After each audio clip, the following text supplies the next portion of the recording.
കാണൂ പരസ്യരഹിതമായ ഏറ്റവും പുതിയ എപ്പിസോഡുകൾ. നമസ്കാരം എല്ലാ പ്രിയ കാണൂ പരസ്യരഹിതമായ ഏറ്റവും പുതിയ എപ്പിസോഡുകൾ. പ്രേക്ഷകർക്കും ഞാനും എന്റെ ആളിന്റെ ഒരു പുത്തൻ എപ്പിസോഡിലേക്ക് സ്നേഹപൂർവ്വം സ്വാഗതം. നമ്മുടെ ഈ കപ്പിൾസിന്റെ കുറെ ഇമോഷണൽ മൊമെന്റ്സ്, നമ്മൾ ശരിക്കും പറഞ്ഞ ഒരു കൺഫെഷൻ റൗണ്ട് എന്നൊക്കെ പറഞ്ഞു കഴിയുമ്പോഴേക്കും ഇത് ഇത്രയധികം ഹൃദയത്തിൽ തൊടുമെന്ന് നമ്മൾ സത്യത്തിൽ വിചാരിച്ചിട്ടുണ്ടായിരുന്നില്ല. പക്ഷെ അത് അത്രയധികം ഇമോഷൻസ് കൂടെ നമ്മളെല്ലാവരും ഇങ്ങനെ കൊണ്ടുപോയിക്കൊണ്ടിരിക്കുകയാണ്. അതുകൊണ്ട് തന്നെ ഇനി വരാൻ പോകുന്ന കഥകൾ കേൾക്കാൻ അത്രയധികം ആകാംക്ഷയുണ്ട്. Cadbury Ice Cream Love has many flavors and East Eco presents ഞാനും എന്റെ ആളും co-powered by Pooja Ragini Cosmetic Partner Dazzler Returner Way to Stardom.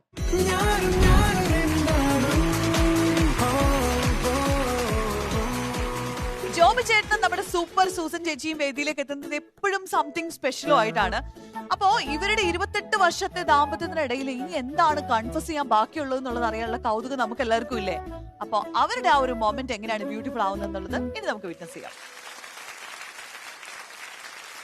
അല്ലിയമ്പൽ കടവിലന്നരയ്ക്കു വെള്ളം അന്ന് നമ്മളൊന്ന് തുഴഞ്ഞില്ലേ കൊതുമ്പു വെള്ളം നമ്മുടെ നെഞ്ചിലാകെ അനുരാഗ കരിക്കിൻ വെള്ളം നമ്മുടെ നെഞ്ചിലാകെ അനുരാഗ കരിക്കിൻ വെള്ളം. ഒരു ഫ്ലൈറ്റിൽ കയറുന്ന പോലെയാ നമ്മുടെ കയറി വന്ന് ഈ കടത്ത് വഞ്ചിയിരിക്കുന്നു. നമ്മുടെ ഹൃദയം നിറയെ അനുരാഗത്തിൻ്റെ കരിക്കിൻ വെള്ളമാണിപ്പോൾ. കടത്ത് വഞ്ചി അക്കരയ്ക്ക് പോവുകയാണ്, തുഴഞ്ഞുകൊണ്ടിരിക്കുന്നതാണ്, ഒഴുകിക്കൊണ്ടേയിരിക്കുകയാണ്. പക്ഷെ ഇപ്പോൾ അത് നിശ്ചലമായിരിക്കുകയാണ്. ഈ നിമിഷം, ഈ ഒരു മൊമെൻറ്റിന് വേണ്ടി, നമുക്ക് വേണ്ടി അല്ലേ, നമുക്കിത് പിന്നിലോട്ട് പാഞ്ഞ് നമ്മുടെ ആ കല്യാണം കഴിഞ്ഞ നല്ല നാളുകളിലേക്ക് പിന്നിലേക്ക് പോകാം. എൻ്റെ കണ്ണുകളിലിങ്ങനെ നോക്കിക്കൊണ്ടിരിക്കുമ്പോൾ ഒരുപാട് നഷ്ടബോധങ്ങൾ എനിക്കിങ്ങനെ തോന്നുകയാണ്. ഒരുപാട് പരിമിതികളുണ്ടാകാണ് ഞാനെന്ന് എല്ലാവർക്കും അറിയാം. എൻ്റെ ഈ പരിമിതികളെല്ലാം അറിഞ്ഞുകൊണ്ട് നീ എന്നെ എൻ്റെ ജീവിതത്തിലേക്ക് കടന്നു വന്ന് ഇത്രത്തോളം ധന്യമാക്കിയതിന് ഞാനിതുവരെ നന്ദി പറഞ്ഞിട്ടില്ല, താങ്ക്സ് പറഞ്ഞിട്ടില്ല. എനിക്കറിയില്ല എങ്ങനെ പറയണമെന്ന്. അതുപോലെ നമ്മുടെ മക്കള്, രണ്ടാമത്തെ മോൻ, അവൻ്റെ പരിമിതികളെ കുറിച്ചും ഇപ്പം എല്ലാവർക്കും അറിയാം. അവനെ നീ എങ്ങനെയാണ് ഇതുവരെ പല്ലാളിച്ച് കൊണ്ടുപോയത്? എനിക്കൊന്നിനും കഴിഞ്ഞിട്ടില്ല. എല്ലാവർക്കും അറിയാമായിരിക്കുമല്ലോ, അവന് ടോയ്ലറ്റിൽ പോകാൻ അറിയില്ല, അവനവൻ്റെ ദുഃഖങ്ങൾ പങ്കുവയ്ക്കാൻ അറിയില്ല, അവൻ എന്താണ് പറയുന്നത് മനസ്സിലാക്കാൻ നമുക്കറിയില്ല.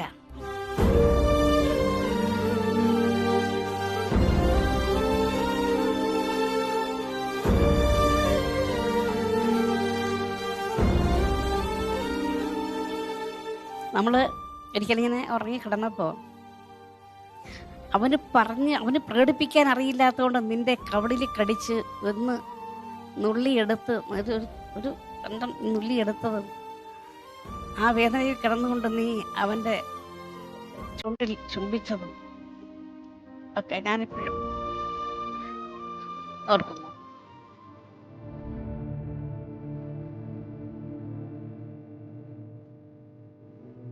ഞാനൊരു കഥ പറയട്ടെ. ഒരു പയ്യൻ അവൻ്റെ തോളിൽ അവനേക്കാൾ ഭാരമേറിയ ഒരു പയ്യനെ ചുമന്നുകൊണ്ട് പോവുകയാണ്. അപ്പോൾ കണ്ടുകൊണ്ടിരുന്ന ഒരാൾ പറഞ്ഞു, ഓഹ് എന്തൊരു ഭാരത്തെയാടാ നീ ചുമക്കുന്നത്, എന്തൊരു ഭാരത്തെയാ നീ ചുമക്കുന്നത്. അപ്പം അവൻ പറഞ്ഞു, ഞാൻ ഭാരത്തെയല്ല ചുമക്കുന്നത്, എൻ്റെ ചേട്ടനെയാണ് ഞാൻ ചുമക്കുന്നത്. അതുപോലെ നമ്മുടെ കുഞ്ഞുമോനെ അവൻ സ്നേഹത്തോടെ കൂട്ടിക്കൊണ്ട് നടക്കുന്നത്. അതവൻ അവന്റെ അമ്മയിൽ നിന്നാണ് കിട്ടിയത്. ആത്മാവിലെ വാനങ്ങളിൽ മാലാഖയാ നീയുമലേ. അതിന് എനിക്ക് നിന്നോട് എങ്ങനെ ഞാനിതുവരെ എനിക്ക് നന്ദി പറയാൻ അറിയില്ല. അതിനെല്ലാം ഉപരിയായി ഇപ്പോൾ എൻ്റെ അമ്മ 85 വയസ്സിനോടടുക്കുന്നു. അമ്മയ്ക്കൊന്നും അറിയില്ല. ഇപ്പം അമ്മയ്ക്ക് ഓർമ്മയില്ല. ബെഡിൽ തന്നെ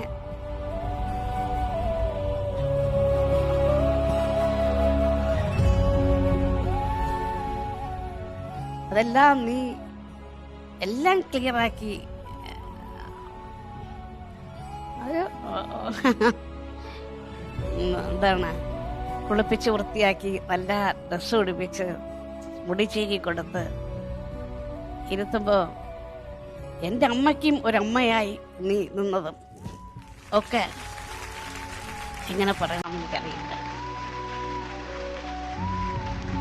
എങ്ങനെയും ഞാൻ കേൾക്കും. എനിക്ക് പറയാം.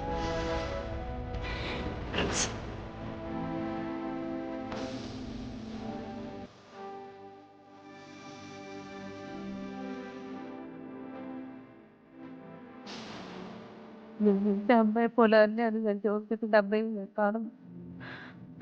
എനിക്ക് ആ വേർതിരിച്ച് കാണാനൊന്നും എനിക്ക് പറ്റില്ല. എനിക്ക്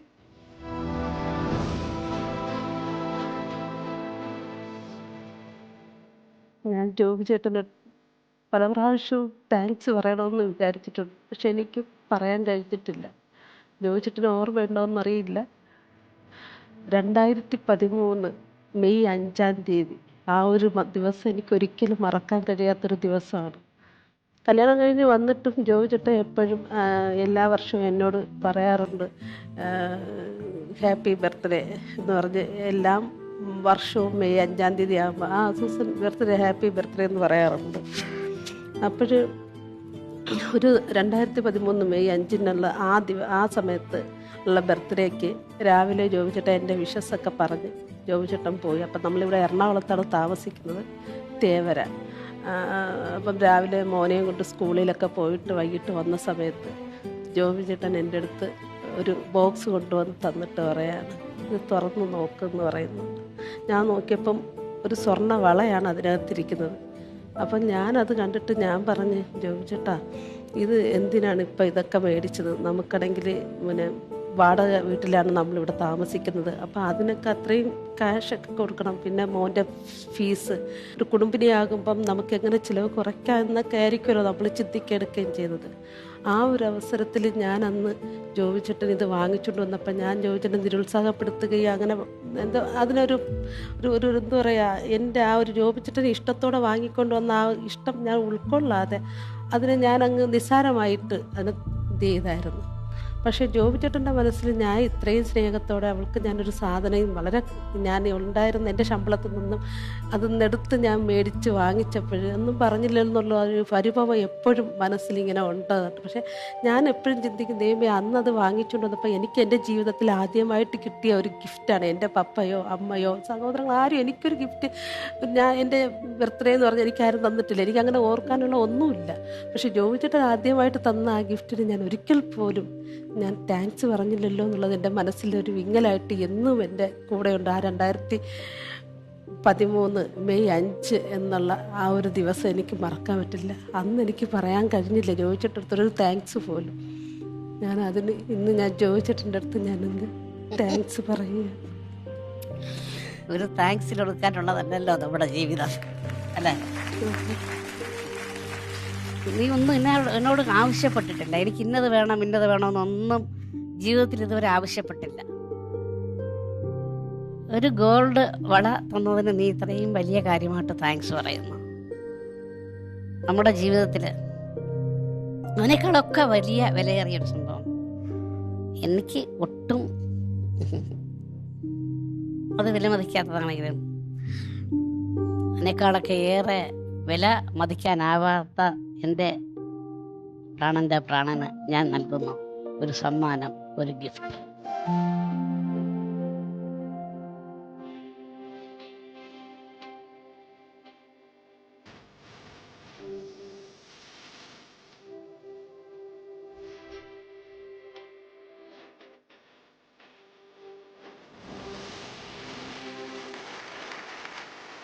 വിലമതിക്കാനാവാത്ത എൻ്റെ ഈ പ്രാണന്റെ പ്രാണന് ഞാൻ സമ്മാനിക്കുന്നു.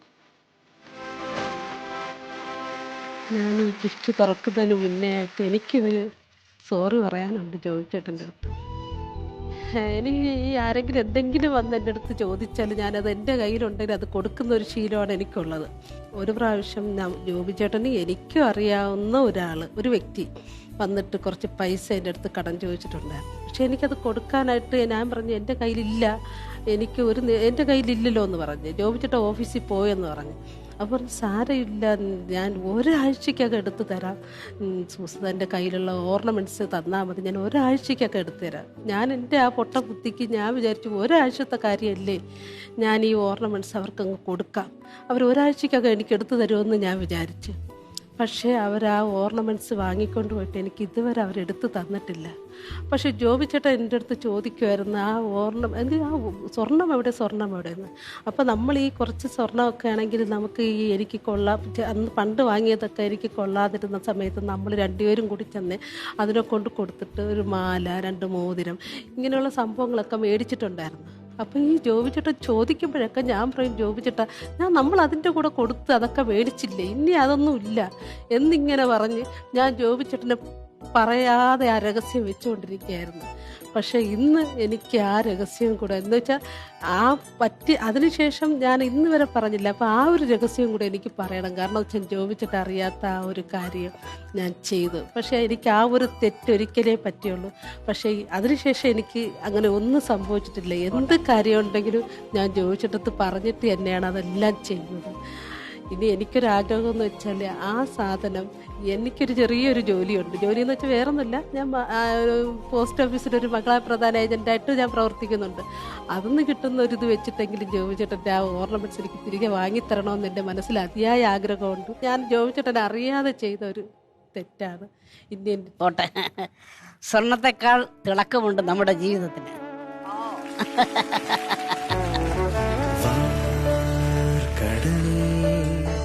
മാനം വെറുകെ നീർക്കണം വിണ്ണിൻ മടിയിൽ വാനിൽ ഏകാംബരം തീർക്കും നിൻ മാല്യമഴകിൽ താരം. ആ ഗോൾഡ് പോട്ടെ, ഈ കിടക്കുന്നത് ഇമിറ്റേഷൻ അല്ലേ, സ്വർണമല്ലല്ലോ. ഇത് സ്വർണവുമല്ല, ഡയമണ്ടാണ്. ഡയമണ്ടിനേക്കാൾ വിലയുള്ള നിനക്കിത് ചാർത്തത്.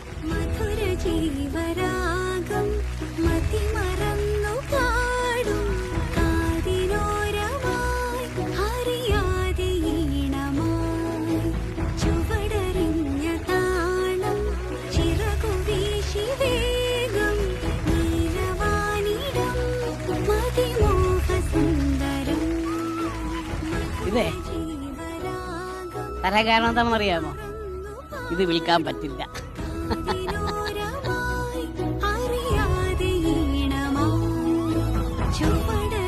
പ്രതീക്ഷിച്ചില്ലേ?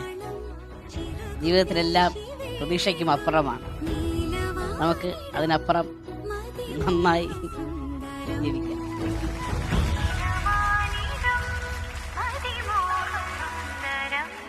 അപ്പൊ നമ്മള് അവരുടെ കൺഫെഷൻ അല്ലെങ്കിൽ അവരുടെ ലവ് സ്റ്റോറി കേട്ടു.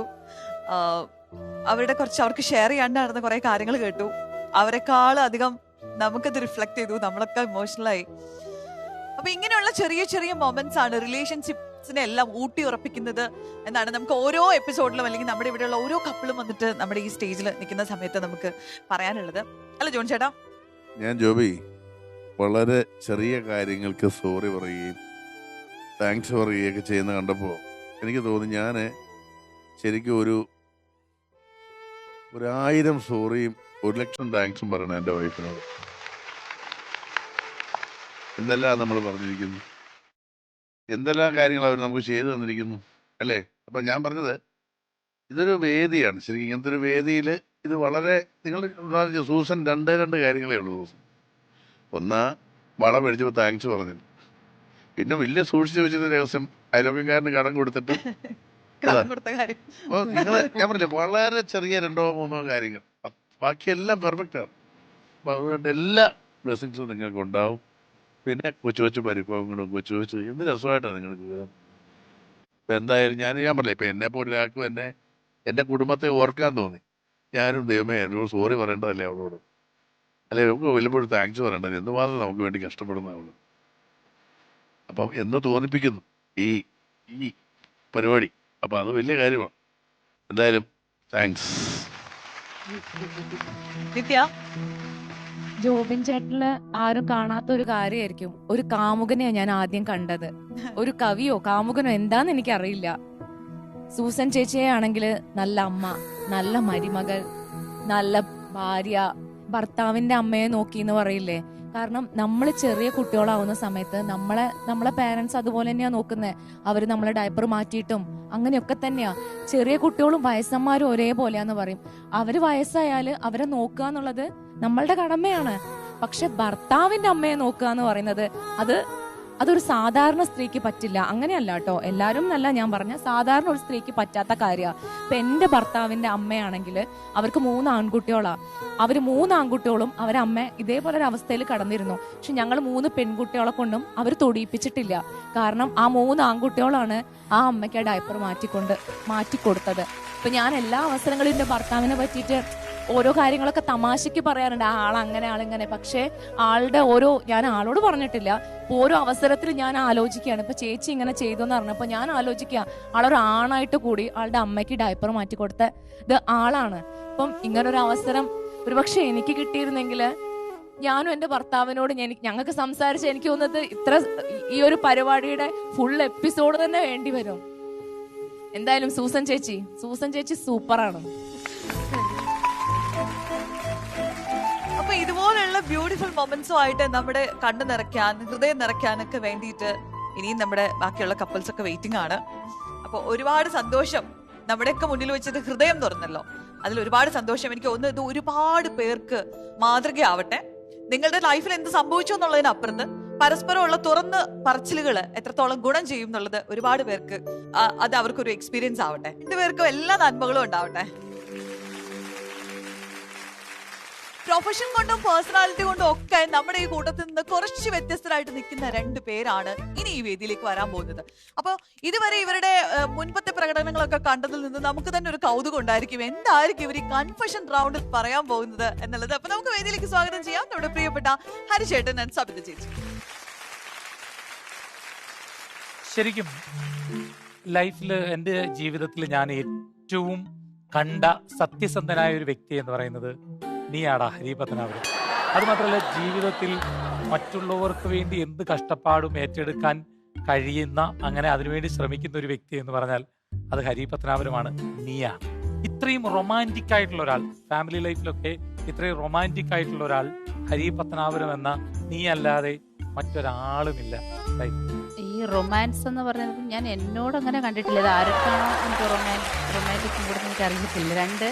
ഇത്രയും സത്യസന്ധ ഞാൻ ഈ പറഞ്ഞു തുടങ്ങിയപ്പോൾ ഞാൻ വിചാരിച്ചു എന്നെ കുറിച്ചായിരിക്കും പറഞ്ഞു വന്നേന്ന്. തെറ്റിദ്ധരിച്ചു പോയി. വാ പോട്ടെ.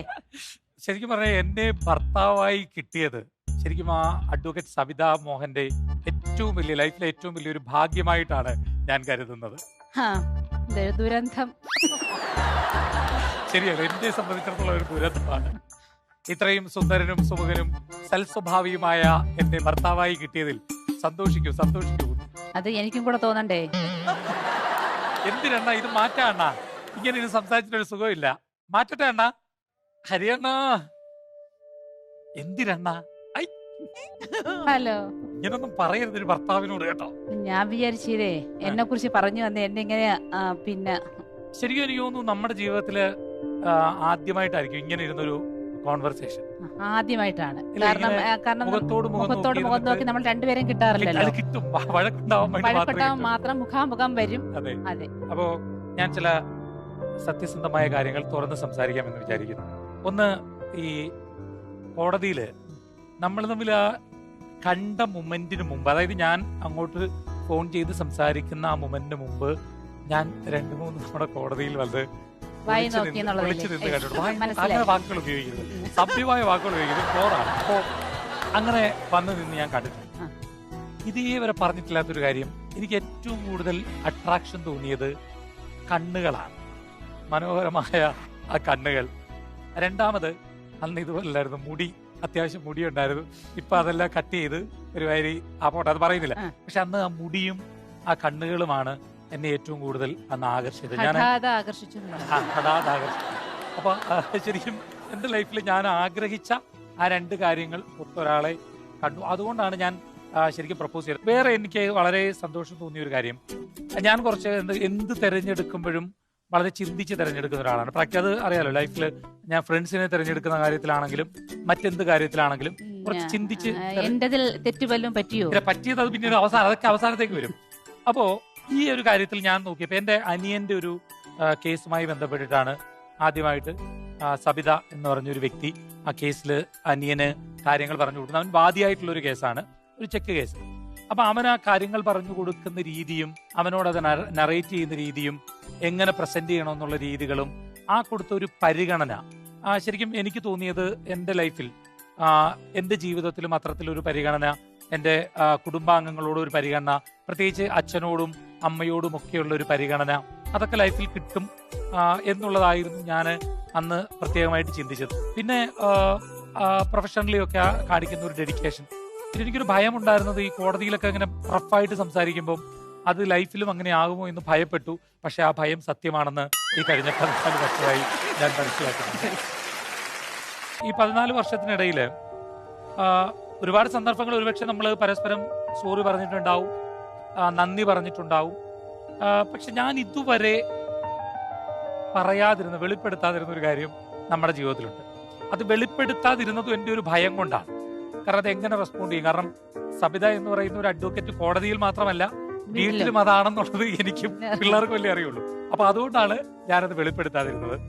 അതായത് എനിക്ക് ഇപ്പൊ ഇത് ഫ്ലോറാണ്, ഇവിടെ എല്ലാ ആളുകളുണ്ട്. അപ്പൊ ഇത് ഞാൻ പൊട്ടിത്തെറിക്കരുത്. മുൻധാരണയോട് കൂടി ഞാനത് പറയുകയാണ്. അതായത് എനിക്ക് ഒരു മാല, വിവാഹത്തിനൊരു മാല ഇട്ട് തന്നിട്ടുണ്ടായിരുന്നു. ആ മാല പളയത്തിലിരിക്കുന്ന മാലയുടെ കഥ 1.25 പവൻ.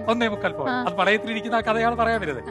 അപ്പൊ ഈ മാല ശരിക്കും ഞാൻ എന്റെ കഴുത്തിലിട്ട് ഞാൻ വളരെ അഭിമാനത്തോടു കൂടി ഒരു സ്വർണ്ണമാലയൊക്കെ ഇട്ട് ബട്ടണൊക്കെ തുറന്നിട്ട് ഞാൻ ആളുകളുടെ മുമ്പിലൂടെ ഇറങ്ങി നടക്കുന്ന ഒരു സമയത്ത് കുറെ കാലങ്ങൾക്ക് മുമ്പ് എന്നെ ഒരു വിഷയത്തിൽ സഹായിച്ച ഒരാൾ, ആളെ അറിയാം.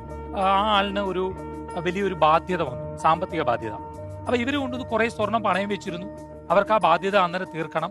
ആ പ്രൈവറ്റ് ബാങ്കിലാണ് പണയം വെച്ചത്. അപ്പൊ ഇവർക്ക് ഈ സ്വർണം എടുത്തിട്ട് തൊട്ടടുത്തൊരു ബാങ്കിൽ കൊണ്ട് പണയം വെച്ചിട്ട് ഈ പൈസ വീട്ടാം എന്നൊരു ധാരണയിൽ അവരെന്നോട് പറഞ്ഞു, പിന്നെ എന്റെ മാലയൊന്ന് കൊടുക്ക്. പക്ഷെ സംഭവിച്ചത് പ്രൈവറ്റ് ബാങ്കിൽ ചെന്ന് പൈസ എടുക്കാൻ നോക്കിയപ്പം ഈ കിട്ടിയ എമൗണ്ടിനേക്കാൾ ഒരുപാട് കൂടുതൽ അവിടെ പൈസ അടച്ചേ പറ്റുള്ളൂ. അങ്ങനെ ഈ സ്വർണം കൂടെ വെച്ചുള്ള സകല പൈസ അടച്ച് തിരിച്ചു വന്ന് നമ്മുടെ സ്വർണം എടുക്കാൻ വരുമ്പോൾ ഈ പൈസ അതിൽ തികയില്ല, സ്വർണം എടുക്കാൻ സാധിക്കില്ല. അവരെ സഹായിക്കാതിരിക്കാൻ നമുക്ക് സാധിക്കില്ല. ആ സമയത്ത് അത് അങ്ങ് വിറ്റു. ഇത് ബാങ്കിന്റെ പേര് ഇവരൊക്കെ അല്ലേ കൊണ്ടുപോയത്? ബാങ്കിന്റെ പേര് അങ്ങനെ ഒരു ബാങ്ക്, ഞങ്ങളുടെ ഇമാജിൻ ബാങ്കാണ്. അത് ഞാനത് പറയാതിരുന്നതിന്റെ ഒരു കാര്യം, എനിക്കറിയാം സബിതയെ സംബന്ധിച്ചിടത്തോളം അതൊരു ഇമോഷണൽ ഇതുകൂടാണ്. കാരണം എന്റെ അച്ഛൻ കഷ്ടപ്പെട്ട് സമ്പാദിച്ച ഒരു മുതൽ അത് ഒരു തരി പോലും ഞാൻ ഒരാൾക്ക് പോലും കൊടുക്കില്ല, അത് വിൽക്കാൻ സമ്മതിക്കില്ല എന്നൊക്കെ ഉള്ളൊരു ഇമോഷൻ ഉണ്ട്. അതുകൊണ്ടാണ് ഇത്രയും ദിവസം ഇത് പണയമാണെന്ന് എല്ലാരും പറഞ്ഞില്ലേ കൂട്ടുകാരും? പണയത്തിലാണെന്ന്. അത് ഞാൻ ഇന്ന് കഴിഞ്ഞ ഓണത്തിന് ചോദിച്ചപ്പോഴും പണയത്തിലാണെന്നല്ലേ പറഞ്ഞത് സുബിയാണെന്റെ അടുത്ത്. അവരെല്ലാരും പറഞ്ഞു ഇരിപ്പുണ്ട്. ആളുകളുടെ ഒരു ഗുണം ഒരുമിച്ച് കൊണ്ട് ഇവരെല്ലാം കൂടെ ഒരുമിച്ച് കള്ളം പറയും. ഫിനാൻസ് ഉണ്ടോ ചോദിച്ചാൽ അവർ അങ്ങനെ ഒരു ഫിനാൻസ് ഉണ്ടെന്ന് പറയും. പക്ഷെ അങ്ങനെ ഒരു ഫിനാൻസ്, അപ്പൊ അത് ഒരു ഇമാജിനൽ സാധനമായിരുന്നു. അപ്പൊ ഞാൻ അതിന് കോടതി ഭാഷയിൽ പറയുകയാണ്, നിർവ്യാജമായ ഖേദം ഞാൻ ഈ അവസരത്തിൽ പ്രകടിപ്പിക്കുകയാണ്. ശിക്ഷയിൽ നിന്ന് ഇവിടെ ആയതുകൊണ്ട് ഞാൻ ഇതിന് മറുപടി പറയുന്നില്ല, തരുന്നില്ല. വീട്ടിലായിരുന്നെങ്കിൽ ഇത് മറിച്ചായിരുന്നേന്. സോറി അക്സെപ്റ്റ് ചെയ്തല്ലോ. Yes, yes. അപ്പൊ ഞാൻ ആ ചെയ്ത ഒരു തെറ്റിന് ഒരു പ്രായച്ചിത്തം കൂടി ചെയ്യാമെന്ന് ഞാൻ വിചാരിച്ചിട്ടുണ്ട്. അപ്പൊ അതും ഈ ഫ്ലോറിൽ വെച്ച് തന്നെ എല്ലാവരുടെയും മുമ്പിൽ വെച്ച് തന്നെ ചെയ്യാം എന്ന് കരുതുന്നു. കാല് പിടിക്കാൻ അത് അവിടെ വെച്ചുള്ളൂ, ഇത് എല്ലാവരുടെ മുമ്പിൽ വെച്ച് അത് ചെയ്യത്തില്ല. അപ്പൊ ഞാൻ അതിനൊരു പ്രായച്ചിത്തം ചെയ്യാനുള്ള ഒരു പരിപാടിയാണ്. 1 മിനിറ്റ്. അലരേ നീ എന്നിലെ ഒളിയായി മാറിടുമോ പിരിയാതെന്നെന്നുമേ ജീവനേ ഇതളിൽ ഞാൻ ചേരവേ പ്രണയം നീയേകുമോ ഹൃദയം നീറുമ്പോഴും എന്നെന്നുമേ. ഞാൻ പോയത് ഓറോ ഗോൾഡ് ആൻഡ് ഡയമണ്ട്സിലാണ്. അവിടെ ആകുമ്പോൾ ഒറിജിനൽ സ്വർണ്ണം കിട്ടും.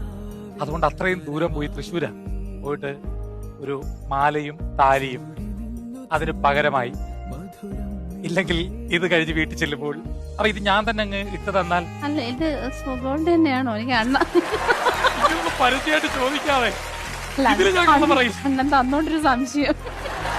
ഇതിൽ ഞാൻ കള്ളം പറയാറില്ല.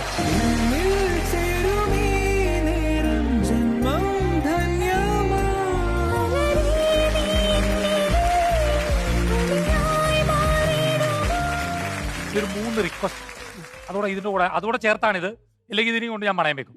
അതായത് ഒന്നാമത്തെ റിക്വസ്റ്റ്, ഈ സത്യം പറഞ്ഞ രാവിലെ ഇറങ്ങി പുറത്തോട്ട് പോയിട്ട് വൈകിട്ട് വരുമ്പം എനിക്കൊരു ടെൻഷനാണ്, ആരെങ്കിലുമായിട്ട് വഴക്കുണ്ടാക്കിയിട്ട് വരുമോ എന്നുള്ളത്. കാരണം നീ പോയി വഴക്കുണ്ടാക്കിയിട്ട് വരും, ഇവരൊക്കെ ശത്രു ആവുന്നത് എന്നോടാ. എന്നെ ഒന്നാമത് എനിക്ക് ശത്രുക്കളുടെ പ്രളയമാണ്, അതിൻ്റെ കൂടെ ഇതും കൂടെ ആവുമ്പം എനിക്ക് സഹിക്കാൻ പറ്റില്ല. അപ്പൊ അതുകൊണ്ട് കഴിവതും പുറത്തു പോയി ചെറിയ കാര്യങ്ങൾക്ക് ആളുകളുമായി അടിയുണ്ടാക്കാതിരിക്കാൻ ശ്രമിക്കുക. ഈ ബസ്സിലൊക്കെ പോയിട്ട് എന്തെങ്കിലുമൊക്കെ ചെറിയ ചില കൃമികളും കീടകളും ഒക്കെ ആരോടെങ്കിലും എന്തെങ്കിലുമൊക്കെ കാണും, അതിലൊക്കെ പോയി അവരുമായിട്ട് അടിയുണ്ടാക്കിയിട്ട് വന്നിട്ട് ഇവരെന്നെ ടാർഗറ്റ് ചെയ്തിട്ട് ഞാൻ അവിടെ ഇവിടെയൊക്കെ പോകുന്ന ആളാണ്. എനിക്ക് ഞാനല്ല അനീതി കണ്ടാൽ ഞാൻ പ്രതികരിക്കും, അതാണ് വിഷയം. ഞാനൊരു വക്കീലായി പോയില്ലേ അടുത്തത്. രണ്ടാമത്തെ പ്രശ്നം, നമ്മൾ ഈ ചെറിയ കാര്യങ്ങൾക്ക് ഇപ്പൊ 5 രൂപയുടെ കേസ് അതിനൊക്കെ പോയി പ്രശ്നം ഉണ്ടാക്കി. ഒരു ദിവസം ഒരു ഗവൺമെന്റ് ഉദ്യോഗസ്ഥൻ രാവിലെ വീടിന്റെ മുമ്പിൽ നിന്നു. അല്ല, 5 രൂപയുടെ കേസ് അല്ലല്ലോ, അത് അയാൾ എന്നോട് എന്ത് ചോദിച്ചിട്ടല്ലേ, കൈക്കൂലി ചോദിച്ചിട്ടല്ലേ? ഒരാളെ അങ്ങനെ അല്ല, അത് അയാൾ അത് ചെയ്യാൻ പാടില്ല. അത് അയാൾ ഗവൺമെന്റ് സർവീസ് ഇരിക്കുന്ന ഒരാളാണ്, ഒരിക്കലും അയാൾ അങ്ങനെ ചെയ്യാൻ പാടില്ല. പ്രത്യേകിച്ച് ഞാനൊരു അഡ്വക്കേറ്റ്, എന്നോട് അയാൾ ചോദിച്ചത് തന്നെ അത് പൊതുജനങ്ങളോട് ചോദിക്കാനേ പാടില്ല. അപ്പം അയാൾക്ക് തെറ്റാണെന്ന് ഞാനും മാനിക്കുന്നു. പക്ഷെ പ്രശ്നം എന്താന്ന് വെച്ചാൽ ഞാൻ രാവിലെ ഡോറ് തുറന്ന് ഇറങ്ങുമ്പോൾ ഒരു മനുഷ്യൻ വന്നിട്ട് സാർ എന്താ ഇവിടെ? അപ്പൊ ഞാൻ പറഞ്ഞു ഞാനിവിടെ, ഇത് എന്റെ വീടായതുകൊണ്ടാണ് ഇവിടെ. അപ്പോ മറ്റതാര്? അല്ല, ഒരു വക്കീല്, ഞാൻ ഭാര്യ. അപ്പൊ അയാളുടെ മനസ്സിൽ എന്തോന്നറിയാമോ, ഇയാള് പോയിരുന്ന ഇത്രയും ആധ്യാത്മികമായ കാര്യങ്ങൾ സമാധാനത്തെ പറ്റി സംസാരിക്കുമ്പോ ഭാര്യ ഒരു മനുഷ്യരെ ഇട്ട് പീഡിപ്പിച്ച് അയാൾ ചെറിയ വേണ്ടാത്ത ഒരു കാര്യങ്ങൾക്കും ഞാൻ ആരെയും, പക്ഷെ എന്നോടത് അയാൾ ചോദിക്കാൻ പാടില്ലായിരുന്നു. എന്നോട് അയാൾ ഇത്ര രൂപ ചോദിച്ചു, ഞാൻ തരാൻ പറ്റത്തില്ല, ഞാൻ ഇതെല്ലാം എല്ലാവർക്കും ഞാൻ എന്റെ കംപ്ലൈന്റ് അയച്ചു. അല്ല, തരാൻ പറ്റത്തില്ല എന്നുള്ളത് ഓക്കെ. ഈ കംപ്ലൈന്റ് ഒക്കെ അയക്കുമ്പോൾ ഉള്ള പ്രശ്നം അവരും എന്റെ ശത്രുവാണ്. പിന്നീട് അയാൾ വന്നിട്ട് ഒരു പുച്ഛത്തിലാണല്ലോ നോക്കിയത്, ഇയാൾ ഇതൊക്കെ ചുമ്മായിരുന്നു പറയില്ലാണല്ലോ അത്. ഇനി മൂന്നാമത്തെ ഒരു വലിയ ഒരു റിക്വസ്റ്റ്, അതിവിടെ പറയാമോന്ന് എനിക്കറിയില്ല. 14 വർഷമായി കല്യാണം കഴിഞ്ഞിട്ട്. ഞാന് മര്യാദയ്ക്ക് മേളിൽ പോയിരുന്നിട്ട് എന്നെ വിളിക്കുന്ന ആളുകൾ അവരെന്നോട് സംസാരിക്കുന്നത് വളരെ ഭക്തിയിലൊക്കെയാണ്. കാരണം അറിയാലോ, ഞാൻ ആളുകളോട് അവരുടെ പ്രശ്നങ്ങളൊക്കെ കേൾക്കുകയും ഫോണിലൂടെ സംസാരിക്കുകയും ചെയ്യുമ്പോൾ താഴെ എന്നിട്ട് അന്നാ നിങ്ങൾ ചോറുണ്ടാ ഇങ്ങോട്ട് വരുന്നുണ്ടോ, അങ്ങനെ ചോദിക്കരുത്. ഒന്ന് ചോറുണ്ടാൻ വരുന്നുണ്ടോ എന്നൊന്ന് ചോദിച്ചുകൂടെ? അതെന്താ, ഞാനും ഈ അടുക്കളയിൽ ജോലിയിൽ എനിക്ക് എഴുതാനും വായിക്കാനും ഒക്കെ ഉണ്ട്. ഇതിനിടയ്ക്കാണെങ്കിൽ ഞാൻ ഒരുപാട് തവണ ഞാൻ അണ്ണനെ വിളിക്കാറുണ്ട്. അണ്ണൻ ഏത് സമയം ഈ കുറെ 3-4 വയറ് നമുക്ക് ഇങ്ങനെ ഇട്ടും കൊണ്ട് നമുക്ക് വിളിച്ചാൽ കേൾക്കത്തില്ല. അപ്പൊ ദേഷ്യം വിളിച്ച് പറയുമ്പോ ഞാൻ ഇങ്ങനെ വിളിക്കും. അപ്പൊ ഒരു കാര്യം ചെയ്യാം, എനിക്ക് അതിനിടയ്ക്ക് എപ്പോഴെങ്കിലും ഒരു സ്പേസ് കിട്ടുമല്ലോ ഈ മറ്റുള്ള ആ സമയത്ത് വേണ്ട, ഞാൻ തന്നെ അങ്ങോട്ട് വിളിക്കും. ഹലോ, ഹരിപത്തനാപുരം അല്ലേ, താഴെ ഫുഡ് റെഡി ആയിട്ടുണ്ട്, താഴേക്ക് ഇറങ്ങി വന്നാലും ഞാൻ അതങ്ങ് തന്നേക്കാം എന്ന് പറയാം. ഞാൻ അവരോട് വളരെ മാന്യമായി, നിങ്ങൾ വളരെ സൗമ്യമായി ഇടപെടണം, നിങ്ങൾ മറ്റുള്ളവരോട് സംസാരിക്കുമ്പോൾ ശ്രദ്ധ പുലർത്തണം എന്ന് പറയുമ്പോൾ അവർ വിചാരിക്കുന്നത് എന്താണല്ലോ. അപ്പം ഈ 3 റിക്വസ്റ്റ് ആണുള്ളത്. അതെന്തായാലും ഞാൻ പരിഗണന എടുത്തിട്ടുണ്ട്, ശ്രമിക്കാം. ശരി, അപ്പൊ ക്രോസ് വിസ്താരമൊക്കെ കഴിഞ്ഞിട്ട് അത് ശ്രമിക്കണം. ഇനി എന്തെങ്കിലും എന്നോട് ഇപ്പൊ ഈ ഫ്ലോറിലിരുന്ന് പറയാനുണ്ടെങ്കിൽ? അല്ല, എനിക്ക് പറയാനുള്ളതെന്ന് വെച്ചാൽ, ഒന്ന് ഹരിയുടെ ജീവിതത്തിലേക്ക് ഞാൻ കടന്നു വന്നതിനെ കുറിച്ച് 1-2 കാര്യങ്ങൾ പറയാനുണ്ട്. അത് പറഞ്ഞ് നമുക്ക് ഞാനങ്ങ് നിർത്താം. എൻ്റെ ഒരു വീട്ടിലെ ഒരു അവസ്ഥയും കാര്യങ്ങളും ഒക്കെ ഞാൻ അണ്ണനോട് പറഞ്ഞിട്ടുണ്ട്, ഷെയർ ചെയ്തിട്ടുണ്ട്. അപ്പം ആ ഒരു സമയത്ത്, അതായത് എനിക്ക് വളരെ വളരെ ഒരു സാമ്പത്തിക പരാധീനതയുള്ള ഒരു കുടുംബമായിരുന്നു. അതിനിടയിലാണ് ഹരിയൻ്റെ പ്രപ്പോസൽ വരുന്നത്. ഞാൻ വളരെ കഷ്ടപ്പെട്ടാണ് പഠിച്ചത്. ആ പ്രപ്പോസൽ വരുന്നതിനിടയ്ക്ക് തന്നെ പിന്നെ എന്തായാലും ഒന്ന് രണ്ട് കാര്യമുണ്ട് ഞാൻ പറയാൻ ഞാൻ വിട്ടുപോയി. എന്നെ അണ്ണൻ ഈ വിവാഹം ആലോചിച്ച് വരുന്ന സമയത്ത് അണ്ണനൊരു 2-3 ഊമക്കത്തുകൾ കിട്ടിയിട്ടുണ്ട് എൻ്റെ നാട്ടിൽ നിന്ന്. അത് ആരാണ് അയച്ചതെന്ന് പോലും എനിക്കറിയില്ല. ഒരു പക്ഷേ ഇപ്പം അണ്ണൻ്റെ വീട്ടുകാർ പോലും ഈ ഷോയിൽ കൂടെ ആയിരിക്കും അത് അറിയുന്നത്. കാരണം ഇത് അണ്ണൻ്റെ വായിൽ നിന്നും ഇന്ന് വരെ വീട്ടുകാരും ആരും അറിഞ്ഞിട്ടില്ല. അപ്പം അണ്ണന് വന്ന ഒരു ലെറ്റർ അണ്ണൻ എന്നെ കാണിച്ചു. അപ്പം ചോദിച്ചു, ഹരി എന്തിനാണ് ആ വീട്ടിൽ നിന്ന് പോയൊരു ബന്ധം എടുക്കുന്നത്? ഇത്രയും സാമ്പത്തികമായിട്ട് അധപതിച്ച ഒരു വീട്ടിലെ പെൺകുട്ടിയെ മാത്രമേ താങ്കൾക്ക് ഭാര്യയായിട്ട് ലഭിക്കത്തുള്ളൂ. വീടൊക്കെ ജപ്തിയായി ലേലത്തിലിരിക്കുകയാണ്. അപ്പം താങ്കൾക്ക് ഇതിനും നല്ലൊരു പെൺകുട്ടിയെ കിട്ടുമോ എന്നൊക്കെ പറഞ്ഞുകൊണ്ട് 1-2 ഊമക്കത്തുകൾ എന്നെ വന്ന് കാണിച്ചു, എൻ്റെ വീട്ടിൽ വന്ന് കാണിച്ചു. പക്ഷേ ഞങ്ങൾക്ക് അത് ഭയങ്കര മാനസിക പ്രയാസം ഉണ്ടായി. കാരണം ഇങ്ങനെ ഈ വിവാഹമൊക്കെ മുടക്കി നമ്മുടെയൊക്കെ ആൾക്കാരോ അല്ലെങ്കിൽ ആയിക്കോട്ടെ ആരും ആയിക്കോട്ടെ, ഇനി എൻ്റെ അച്ഛൻ്റെ ശത്രുക്കളൊന്നും എനിക്കറിയില്ല. അപ്പം ഇങ്ങനെയൊക്കെ ഒരു വിവാഹം മുടക്കാനായിട്ട് ആൾക്കാർ, കാരണം ഞാനാണെന്നുണ്ടെങ്കിൽ പഠിക്കുന്ന സമയത്ത് പോലും എനിക്കൊരു പ്രണയം ഒന്നും ഉണ്ടാവും. കാരണം ആ ഒരു എനിക്കങ്ങനെ പ്രണയത്തെ പറ്റിയൊന്നും ഇല്ല ഞാൻ പറയുവാണ്, ഞാൻ എൻ്റെ ഒരു പറയണം. കാരണം ഞാൻ അത്യാവശ്യം പൊളിറ്റിക്സും കാര്യങ്ങളൊക്കെ ഉള്ളു. കാരണം എൻ്റെ അടുത്ത് അങ്ങനെ ഒരു പ്രണയം പറയാൻ പോലും ആൾക്കാർക്ക് പിള്ളേർ പറയില്ലായിരുന്നു. അപ്പം ഇങ്ങനെയൊക്കെ ഒരു ലെറ്റർ വന്നപ്പോൾ പിന്നെ മാനസികമായിട്ട് ഞാനും എൻ്റെ അച്ഛനും അമ്മയൊക്കെ ഭയങ്കരമായിട്ട് തകർന്നു. പക്ഷേ ആ ഒരു അവസ്ഥയിലും ഹരിയണ്ണൻ്റെ വീട്ടുകാരും എടുത്ത ഒരു നിലപാട്, ആ വീട്ടിൽ പറഞ്ഞില്ല അല്ല ഹരിയണ്ണൻ എടുത്ത ആ നിലപാട്, വീട്ടുകാരെല്ലാം നിലപാട് സത്യത്തിൽ ഞങ്ങൾക്ക് ഭയങ്കര ആശ്വാസമായിരുന്നു. കാരണം എൻ്റെ വീട്ടിൽ നിന്ന് അണ്ണൻ പറഞ്ഞു, കാരണം ഞാനൊരു പെൺകുട്ടിക്ക് വാക്ക് കൊടുത്തിട്ടുണ്ട്, അത് അച്ഛൻ്റെ മകളെ ഞാൻ കല്യാണം കഴിക്കത്തുള്ളൂ എന്ന് പറഞ്ഞപ്പോൾ, കാരണം എൻ്റെ അച്ഛനും എൻ്റെ അമ്മ ഇപ്പം ജീവിച്ചിരിപ്പില്ല. കാരണം എൻ്റെ അമ്മ ഒരു പിന്നെ കഴിഞ്ഞ ഒരു 9 വർഷം മുന്നേ അറ്റാക്ക് ഒന്ന് മരണപ്പെട്ടു പോയി. അപ്പം അതെനിക്ക് ഞാൻ ഓർക്കാൻ ഇഷ്ടപ്പെടാത്തൊരു കാര്യമാണ്. കാരണം എൻ്റെ അമ്മയ്ക്ക് അണ്ണനെ ഭയങ്കര ഇഷ്ടമായിരുന്നു. കാരണം എനിക്കൊന്നും മകനേക്കാളും ഇഷ്ടമായിരുന്നു.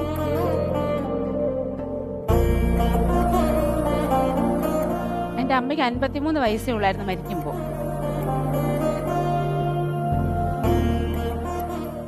കാരണം അമ്മയുടെ സ്നേഹം നമുക്ക് വേറൊന്നും കിട്ടത്തില്ല.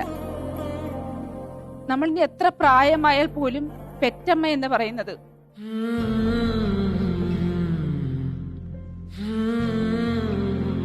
ഞാൻ എൻ്റെ ആ ഒരു അവസ്ഥയിൽ അണ്ണൻ എന്നെ ഒരുപാട് ഹെൽപ്പ് ചെയ്തിട്ടുണ്ട്. കാരണം എൻ്റെ പ്രസവ സംബന്ധമായിട്ടാണ് ഒരുപാട് ക്യാഷ് ചെലവാക്കിയിട്ടുണ്ട്, ആൾക്കാരെ നിർത്തിയായാലും. കാരണം ഒരു ബുദ്ധിമുട്ട്, കാരണം അമ്മയ്ക്കാണെങ്കിൽ അണ്ണൻ്റെ അമ്മ പ്രായമായ ഒരു സ്ത്രീയാണ്. അതല്ല, കാരണം എൻ്റെ കൂടെ അങ്ങനെ എല്ലാ ഭർത്താക്കന്മാരും ചെയ്ത, കാരണം അവർക്ക് ആരെങ്കിലും ഒക്കെ ഒന്ന് സഹായിക്കാൻ കാണും. എനിക്കിത് ആരുമില്ലായിരുന്നു. അതേ ഉണ്ടായിരുന്നു. അമ്മയൊക്കെ വന്നു, അച്ഛനുണ്ട്. പിന്നെ അണ്ണനിൽ ഞാൻ കാണുന്നൊരു ക്വാളിറ്റി എന്ന് പറയുന്നത് മാതാപിതാക്കളോട് വലിയ ബഹുമാനമാണ്, വലിയ ആദരവാണ്. വയസ്സായ സ്ത്രീകളെ, വയസ്സായ അമ്മമാരെ, അച്ഛന്മാരെയൊക്കെ വലിയ ബഹുമാനമാണ്. ഞാൻ ഊമക്കത്ത് വന്നു എന്നുള്ള സംഭവം ഒരുപക്ഷെ ഈ ഷോയിലൂടെ ആയിരിക്കാം അണ്ണന്റെ, കാരണം വേറെ ആർക്കും അറിയില്ല ഇത്. കാരണം അത്രത്തോളം അണ്ണൻ അത് മറച്ചു വെച്ചിരുന്നു എന്നുള്ളതാണ്. ഞാൻ അതിന്റെ ഒരു കാര്യം കൂടെ പറയാം. ഊമക്കത്ത് വന്നു എന്നുള്ളത് ഒരുപക്ഷെ ഈ ഷോയിലൂടെ ആയിരിക്കാം ഇപ്പം എന്റെ വീട്ടിലുള്ളവർ പോലും അറിയുന്നത്. അതിനകത്തുണ്ടായിരുന്നത് നിങ്ങൾക്ക് പൈസ ഇല്ലെന്നും, നിങ്ങളുടെ വീട് ഉടനെ ലേലമായി പോകുമെന്നും, അച്ഛനൊന്നും ജോലിയില്ലാത്ത ആളാണെന്നും, നിങ്ങൾ എന്തിനാണ് ആ കുടുംബത്തിൽ പോയി കയറുന്നത് എന്നൊക്കെയായിരുന്നു ആ കത്തിലുണ്ടായിരുന്നത്. ശരിക്കും അതറിയാവുന്ന ഒരാൾ കൂടി ഉണ്ട്. ഞാൻ ഒരാളെയും കൂടി ആ കത്ത് കാണിച്ചിട്ടുണ്ടായിരുന്നു. അത് എൻ്റെ അച്ഛനെയാണ്. അച്ഛൻ പക്ഷെ ഇതുവരെ പറഞ്ഞിട്ടില്ല സബിതയോട്. ഞാൻ അച്ഛനോട് പറഞ്ഞ, അച്ഛൻ ഇങ്ങനെ ഒരു കത്ത് വന്നു എന്ന് പറഞ്ഞു. അപ്പൊ അച്ഛൻ പറഞ്ഞൊരു മറുപടി എല്ലാവരും കേൾക്കേണ്ടതാണ്. അച്ഛൻ പറയടാ, ഒരാൾക്ക് അങ്ങനെ പറയാനുള്ള ആളാണെങ്കിൽ, നമ്മളോടുള്ള ആത്മാർത്ഥത കൊണ്ടാണ് പറയുന്നതെങ്കിൽ അവർ പേര് വെളിപ്പെടുത്തിക്കൊണ്ട് കത്തയക്കണം, അല്ലെങ്കിൽ അവർ നേരിട്ട് വന്ന് പറയണം. അപ്പം അവർ പേര് മറച്ചുകൊണ്ട് ഒരു ഊമക്കത്ത് അയച്ചെങ്കിൽ അവരുടെ ഉദ്ദേശം നല്ലതല്ല. ഇത് തകർക്കുക, അതായത് നിങ്ങളുടെ വിവാഹം മുടക്കുക, ഒന്നുകിൽ അവരോടുള്ള ശത്രുത കൊണ്ടായിരിക്കാം. അതുകൊണ്ട് ആ കത്ത് 4 മടക്കി കീറി ആ തോട്ടിൽ ഒഴുക്കി കളഞ്ഞേക്കാൻ അച്ഛൻ പറഞ്ഞു. അച്ഛൻ ഇന്നുവരെ അത് ചോദിച്ചിട്ടില്ല. അച്ഛൻ ഇപ്പൊ ഞങ്ങളോടൊപ്പം ഇല്ല, മരണപ്പെട്ടു പോയി. പക്ഷെ അച്ഛനും അതറിയാം. അച്ഛൻ എന്നോട് പറഞ്ഞു, ഞാനും നീയും അല്ലാതെ ഇത് മറ്റാരും അറിയരുത്. ഇപ്പൊ നീ ഇങ്ങനെ ഷോയിൽ പറഞ്ഞതുകൊണ്ടാണ് ഞാൻ ഈ ഒരു കാര്യം കൂടി പറയുന്നത്. അതുകൊണ്ടൊന്നും വിഷമിക്കണ്ട. നമ്മൾ എന്റെ ജീവിതത്തിലേക്ക്, കാരണം ഞാൻ ഈ തമാശയൊക്കെ പറയുന്നെങ്കിൽ പോലും ഇതിലും നല്ലൊരു ഭർത്താവിന് എനിക്ക് കിട്ടാനില്ല എന്നുള്ള കാര്യം കൂടെ ഞാൻ അണ്ണനോട് പറയുകയാണ്. കാരണം എൻ്റെ അനാവശ്യ വാശികൾക്കും നിർബന്ധ ബുദ്ധികൾക്കും എല്ലാം വഴങ്ങിത്തരുന്നൊരു ഭർത്താവാണ്, നല്ലൊരു അച്ഛനാണ്, നല്ലൊരു ഭർത്താവാണ്. അപ്പം എനിക്ക് ഈ ജന്മത്തിൽ അപ്പൊ എനിക്കൊന്ന് മറ്റേ 3 റിക്വസ്റ്റ് വെക്കാറോ ഇതുകൊണ്ട് അംഗീകരിക്കപ്പെടാനുള്ള എല്ലാ സാധ്യതകളും ഉണ്ടെന്ന് തോന്നുന്നു. ഏറ്റവും കരയുന്നു എനിക്ക് വേണ്ട. ഈ സമയത്ത് തോന്നേണ്ടിരിക്കെ. വക്കീലാണ് വക്കീൽ. അണ്ണനോടല്ലാതെ ഞാൻ ആരോടാണ് താങ്ക്സ് പറയേണ്ടത്? എനിക്ക് ഇത്രയും നല്ലൊരു ജീവിതം തന്നതിന്. നിത്യ എന്ത് പറയുന്നു? എനിക്ക് തോന്നുന്നത് വ്യത്യസ്തമായിട്ടുള്ള പ്രണയം കാഴ്ചവെക്കുന്ന രണ്ട് ഒരു ഹസ്ബൻഡ് വൈഫായിട്ടാണ് എനിക്ക് എപ്പോഴും തോന്നിയിട്ടുള്ളത്. പിന്നെ ഇപ്പൊ പറഞ്ഞില്ലേ, ഇവിടുന്ന് ഇപ്പൊ സംസാരിച്ചോണ്ടിരിക്കുമ്പോ ഇവിടെ ആയതുകൊണ്ട് നീ അണ്ണ അണ്ണ അണ്ണ എന്ന് വിളിച്ച് പറയുള്ളൂ, ഇവിടെ ആയതുകൊണ്ട് നീ അപ്പൊ വീട്ടിലാണെങ്കിൽ എന്താ വിളിക്കുക? ഇവിടെ ആയതുകൊണ്ടെന്നല്ല, അണ്ണ അണ്ണാന്നാ വിളിക്കുന്നേ. അവിടെ ആയാലും ഇവിടെ ആയാലും അല്ല, പ്രത്യേകം എടുത്ത് 2 പ്രാവശ്യം പറഞ്ഞു ഇവിടെ ആയതുകൊണ്ട് നീ എന്നെ അണ്ണ അണ്ണാന്ന് വിളിച്ചിട്ടാണ്. അല്ലല്ല, ഇവിടെ ആയതുകൊണ്ട് പ്രതികരിക്കത്തില്ല. അവിടെ ആയിരുന്നെങ്കിൽ എന്റെ അച്ഛന്റെ സ്വർണ്ണമെടുത്ത് നിങ്ങൾ. പക്ഷെ എന്തായാലും അത് വിചാരിക്കണ്ട. ഈ പ്രതികരിക്കാൻ ആ ഒരു സ്വഭാവമുള്ള ആളാണിച്ചെങ്കിൽ വീട്ടിൽ ഇനി എന്തെങ്കിലുമൊക്കെ സംഭവം നടക്കുമല്ലോ, അപ്പൊ അതൊക്കെ എന്തായാലും അതിന്റെ കൂടെ ഇങ്ങനെ വന്നോണ്ടിരിക്കും. അപ്പൊ എന്തായാലും നമ്മള് ഒരു പൊടിക്ക് ഇമോഷനും കുറച്ച് സന്തോഷമുള്ള മൊമെന്റ്സും ഒക്കെ ആയിട്ട് നിങ്ങളുടെ കഥ കേട്ടു. ഭയങ്കര സന്തോഷം. അപ്പോ നമുക്ക് വീണ്ടും അടുത്തൊരു എപ്പിസോഡിൽ, അടുത്ത റൗണ്ടിൽ നമുക്ക് വീണ്ടും കാണാം. Thank you so much. ഓരോരുത്തരുടെയും കഥകൾ കേൾക്കുമ്പോഴാണ് നമ്മൾ അറിഞ്ഞത് എത്രയോ കുറച്ചാണ്, ഇനി അറിയാനുള്ളത് എത്രയോ അധികമാണ് എന്ന് തോന്നുന്നത്. അപ്പൊ കൂടെ ജീവിക്കുന്ന ആൾക്കും ഞാൻ അറിയാത്ത എന്തോ ഒരു കുഞ്ഞു രഹസ്യം കൂടി ഉണ്ടായിരുന്നല്ലോ എന്ന് അറിയുമ്പോൾ ഉണ്ടാവുന്ന ആ ഒരു ഇമോഷൻസ്, അതാണ് നമ്മൾ ഇന്നത്തെ ഈ എപ്പിസോഡിൽ കണ്ടുകൊണ്ടിരിക്കുന്നത്. അപ്പോൾ കൺഫെഷൻ റൗണ്ടിലേക്ക് അടുത്തതായിട്ട് വരുന്നു നമ്മുടെ പ്രിയപ്പെട്ട അനൂപൻ ദർശന.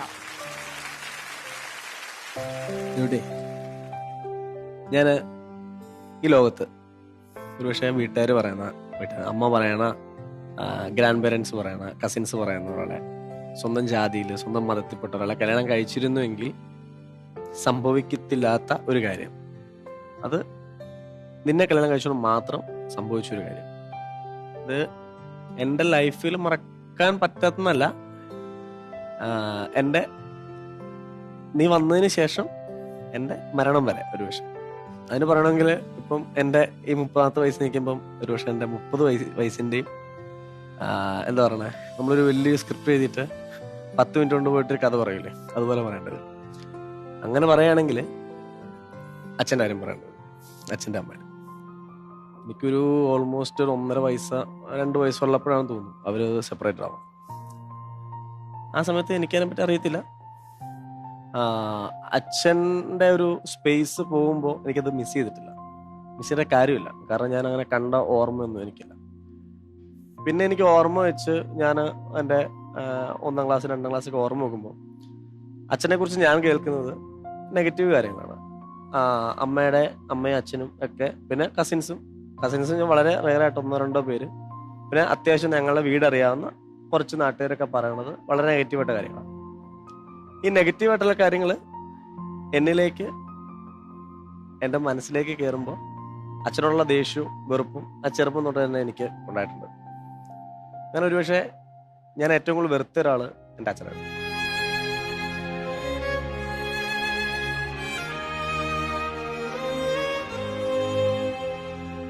ഒരു ഫാമിലി അറ്റ്മോസ്ഫിയർ നീ വരുന്നതിന് മുമ്പ് വരെ എന്താണെന്ന് എനിക്കറിയത്തില്ല.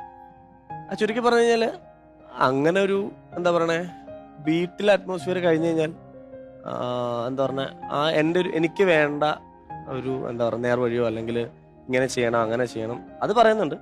അത് കൂടുതലും പറയുന്നത് അരുത് എന്നാണ് ഞാൻ കേട്ടേക്കുന്നത്. ഇത് ചെയ്യരുത്, അത് ചെയ്യരുത്, അങ്ങനെയാണ്.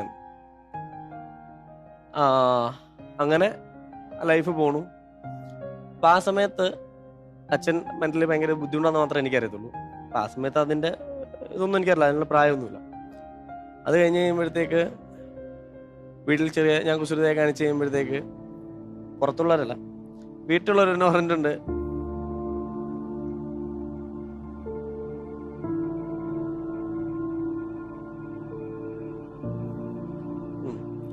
അച്ഛൻ്റെ പേര് പറഞ്ഞിട്ടല്ലോ പറയണേ, അച്ഛൻ്റെ അസുഖത്തിന്റെ പേര് പറഞ്ഞിട്ട് അവന് ഭ്രാന്തല്ലേ, അവന്റെ മോനല്ലേ എന്ന് പറഞ്ഞു.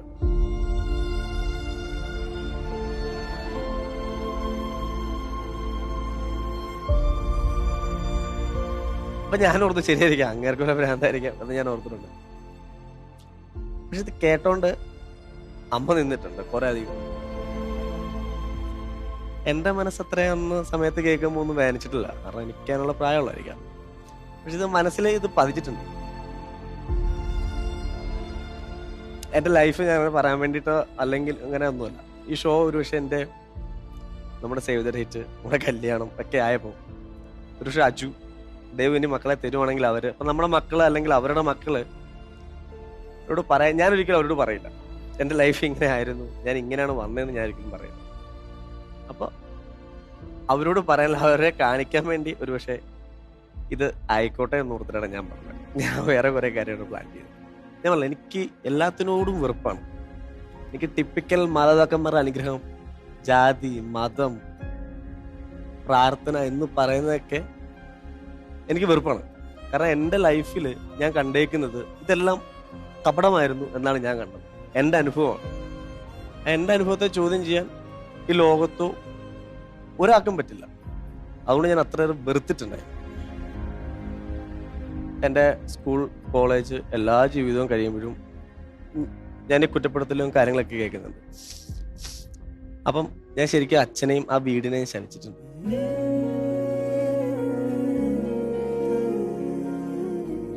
ഞാൻ കെട്ടങ്ങളുടെ അപ്പുറം വാക്കുകൾ അമ്മയും കേട്ടിട്ടുണ്ട്. അപ്പോൾ ഇതുവരെ എൻ്റെ മനസ്സിൽ ഒരു പക്ഷേ മാതാപിതാക്കന്മാരാൽ അല്ലെങ്കിൽ ഈ ജാതി കൊണ്ടും മതം കൊണ്ടും ജീവിതം നശിച്ചു പോയ ജീവിച്ചിരിക്കുന്നതിൽ ഒരു ഉദാഹരണം എൻ്റെ അമ്മയും, മരിച്ചുപോയ ഒരാളിൽ ഉദാഹരണം എൻ്റെ അച്ഛനുമായിരിക്കും. ഞാൻ സ്കൂൾ കോളേജ് ജീവിതം കഴിയണു. ഞാൻ നിന്നെ കണ്ടുമുട്ടി കല്യാണം കഴിക്കണു. ആ സമയത്താണ് അച്ഛൻ്റെ അമ്മയ്ക്ക് കാണണമെന്ന് പറഞ്ഞ് എന്നെ വിളിക്കണേ. അമ്മച്ചിയെ കണ്ടു. അപ്പോൾ ചാച്ചൻ വന്നിട്ട് പറഞ്ഞു, റൂമിൽ അപ്പറുണ്ട്, നിന്ന് വരാൻ പറഞ്ഞു. അപ്പോൾ പോകാൻ എനിക്കൊട്ടും താല്പര്യമില്ല. എൻ്റെ മൈൻഡിൽ അപ്പനോടുള്ള ഒരു രൂപം തന്നെ വേറെയാണ്. ഞാൻ അപ്പൻ്റെ അടുത്ത് ചെന്നപ്പോൾ അപ്പം ചാച്ചൻ മുരടാ നിന്റെ മോൻ വന്നേക്കുന്നു. 27 വർഷത്തിന് ശേഷമാണ് അത് കേട്ടത്. അപ്പനെ എന്നെ കാണാൻ ഇറങ്ങിയൊന്നുമില്ല. അപ്പം പറഞ്ഞു എനിക്കാരെയും കാണണ്ട എന്നും പറഞ്ഞ റൂമിൽ തന്നെ ഇരുന്നു. അപ്പം എനിക്ക് ദേഷ്യം കൂടി. ഞാൻ അവിടെ നിന്ന് പോയി.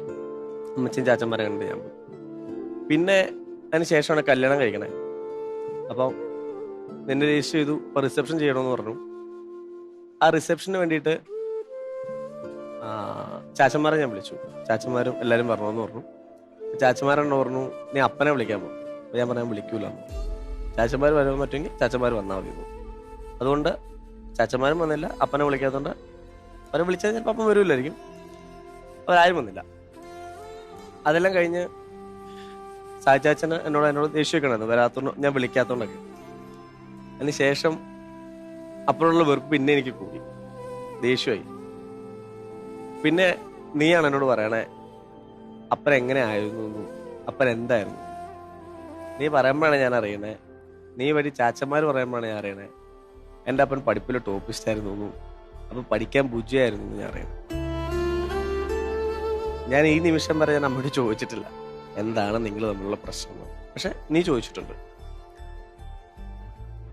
നീ അമ്മയോട് ചോദിച്ചും ചാച്ചന്മാരോട് ചോദിച്ചും ആൻറ്റിമാരോട് ചോദിച്ചും ബാക്കി എല്ലാവരോടും ചോദിച്ചു. പക്ഷെ നിങ്ങൾ പറയുമ്പോൾ ഞാൻ ഓർത്തു എന്നാൽ എൻ്റെ മനസ്സിലുള്ള അപ്പൻ്റെ മുഖച്ഛായ മാറ്റാൻ വേണ്ടി നീ പറയുന്നതായിരിക്കും എന്നൊക്കെ ഞാൻ ആദ്യം ഓർത്തു. അങ്ങനെ അപ്പനെ കാണാൻ വേണ്ടി, അപ്പൻ മരിക്കുന്നതിന് തൊട്ട് മുമ്പ് അപ്പൻ അൺകോൺഷ്യസ് ആയിട്ട് കോട്ടയം മെഡിക്കൽ കോളേജിൽ കിടക്കുമ്പോൾ, ന്യൂമോണിയ കൂടി കോട്ടയം മെഡിക്കൽ കോളേജിൽ കിടക്കുമ്പോൾ നീ പറഞ്ഞു നമുക്ക് പോകാമെന്ന് പറഞ്ഞു. നീ എന്നെയും അമ്മേനെയും ഒക്കെ കൂട്ടി നമ്മൾ 3 പേരോട് അപ്പനെ കാണാൻ വേണ്ടി പോകും. 28 വയസ്സിനിടയ്ക്ക് അപ്പൻ്റെ മുഖം എനിക്ക് ഓർമ്മയുള്ള എന്താണെന്ന് ചോദിച്ചു കഴിഞ്ഞാൽ ആ ഒരു പിക്ചർ മാത്രമേ ഉള്ളൂ. ഒരു ട്യൂബൊക്കെ ഇട്ട് കോൺഷ്യസ് ആണ്, എന്നാൽ അത്രയല്ല, കണ്ണും തുറക്കാതെ കിടക്കണ അപ്പൻ. അന്നും എനിക്ക് അത്ര വലിയ വിഷമവും തോന്നിയില്ല. എന്നെ നോക്കാത്ത ഒരാള്, എൻ്റെ അമ്മയെ നോക്കാത്ത ഒരാള്, പുള്ളിയുടെ ലക്ഷ്യങ്ങളും പുള്ളിയുടെ സ്വപ്നങ്ങളും നേടിയില്ല എന്നും പറഞ്ഞിട്ട് പുള്ളി എങ്ങോട്ടോ പോയി എന്ന് വിചാരിച്ചാണ് ഞാൻ അപ്പം മരിക്കുന്നു. നിനക്ക് വരാൻ പറ്റില്ല, നിന്ന് ഷൂട്ടില്ല. അതൊരു പിറ്റേ ദിവസം തന്നെ അവർ പറഞ്ഞു അടക്കം പ്ലാൻ ചെയ്യണം എന്ന് പറഞ്ഞു. ഞാനും അമ്മയും പോയി എല്ലാം കഴിഞ്ഞപ്പം അവസാനത്തെ ഉമ്മ കൊടുക്കണം എല്ലാവർക്കും. അമ്മ പോയി കൊടുത്തു. ചാച്ചൻ പറഞ്ഞു നീ വന്ന് കൊടുക്ക് എന്ന് പറഞ്ഞു.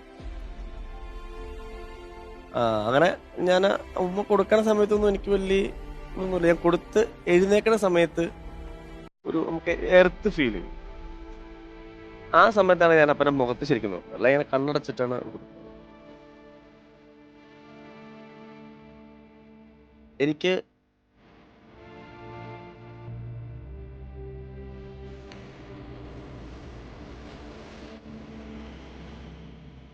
അത് കഴിഞ്ഞ് എനിക്ക് മകനുണ്ടായി.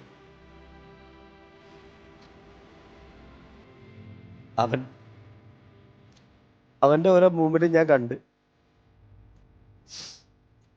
അവന്റെ ഓരോ മൂവ്മെന്റ് കാണുമ്പം ആണ് മനസ്സിലാവണത് എനിക്ക് അച്ഛനെന്തോ മിസ് ചെയ്തു, പക്ഷെ അങ്ങേർക്ക് എന്നെ എന്തൊരു മിസ് ചെയ്തു, ഞങ്ങൾ രണ്ടുപേരും അമ്മയ്ക്ക് എന്തൊരു മിസ് ചെയ്തിട്ടുണ്ട് എന്ന് എനിക്ക് മനസ്സിലായി.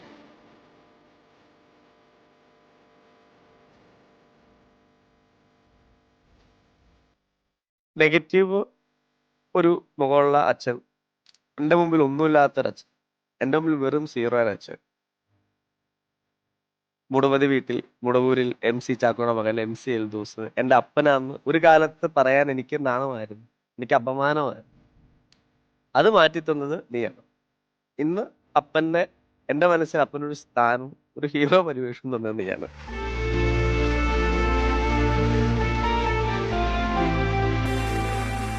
എനിക്ക് തോന്നണ അനടാ ആദ്യമായിട്ട് എൻ്റെ മുമ്പിൽ നിന്ന് നിനക്ക് അറിയുന്നല്ലേ. ഞാൻ കണ്ടിട്ടേ ഇല്ല അനോട് നിനക്ക് അറിയുന്നത്. ഈ അപ്പന്റെ പേരും പറഞ്ഞുകൊണ്ട് നമ്മൾ ഒരുപാട് വഴക്കിട്ടിട്ടുണ്ട്. എനിക്ക് അപ്പനെ കുറിച്ച് അറിയത്തുമില്ല. പക്ഷെ ഇപ്പൊ ഭയങ്കര സന്തോഷമുണ്ട് അപ്പന്റെ മോനാന്ന് പറയുമ്പോ.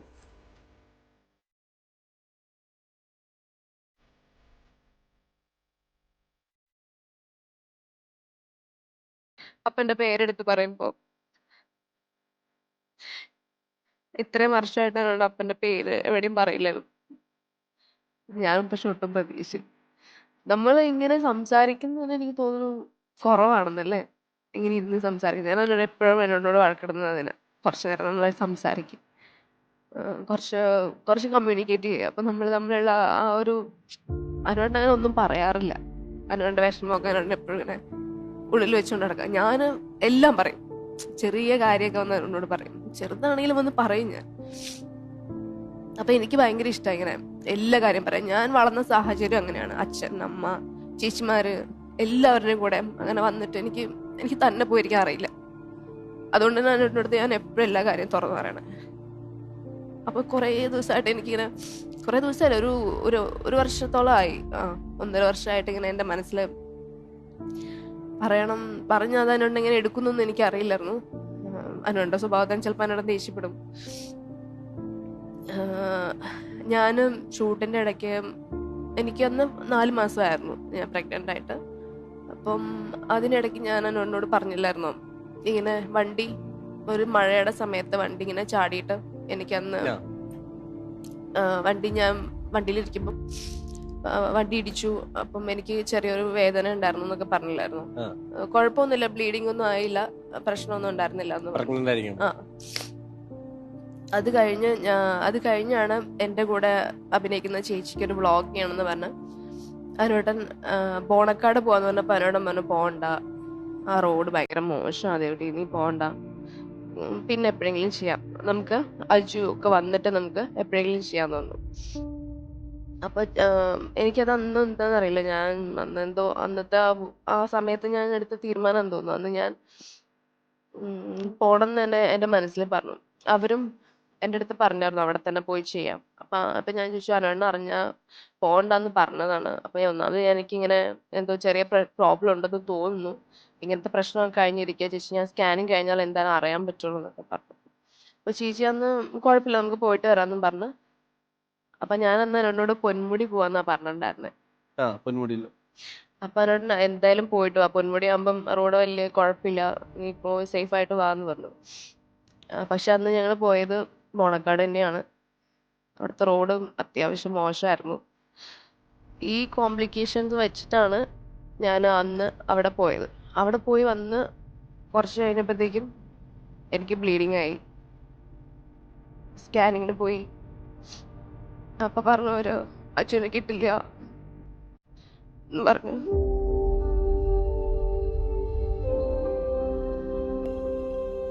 അപ്പോഴും എൻ്റെ മനസ്സിലുണ്ടായിരുന്നു ഞാൻ പറയാതെ ചെയ്തിട്ട് പെട്ടെന്ന് പറയുമ്പോ ഇനി എന്തായിരിക്കും അവസ്ഥ എന്നൊക്കെ. പിന്നെ ഒരു 6 months അല്ലേ ബെഡ് റെസ്റ്റ് ആയിരുന്നു. ഞാൻ ആ റൂമിൽ തന്നെയായിരുന്നു, പുറത്തോട്ട് പോവില്ല. ഷൂട്ട് നിർത്തി,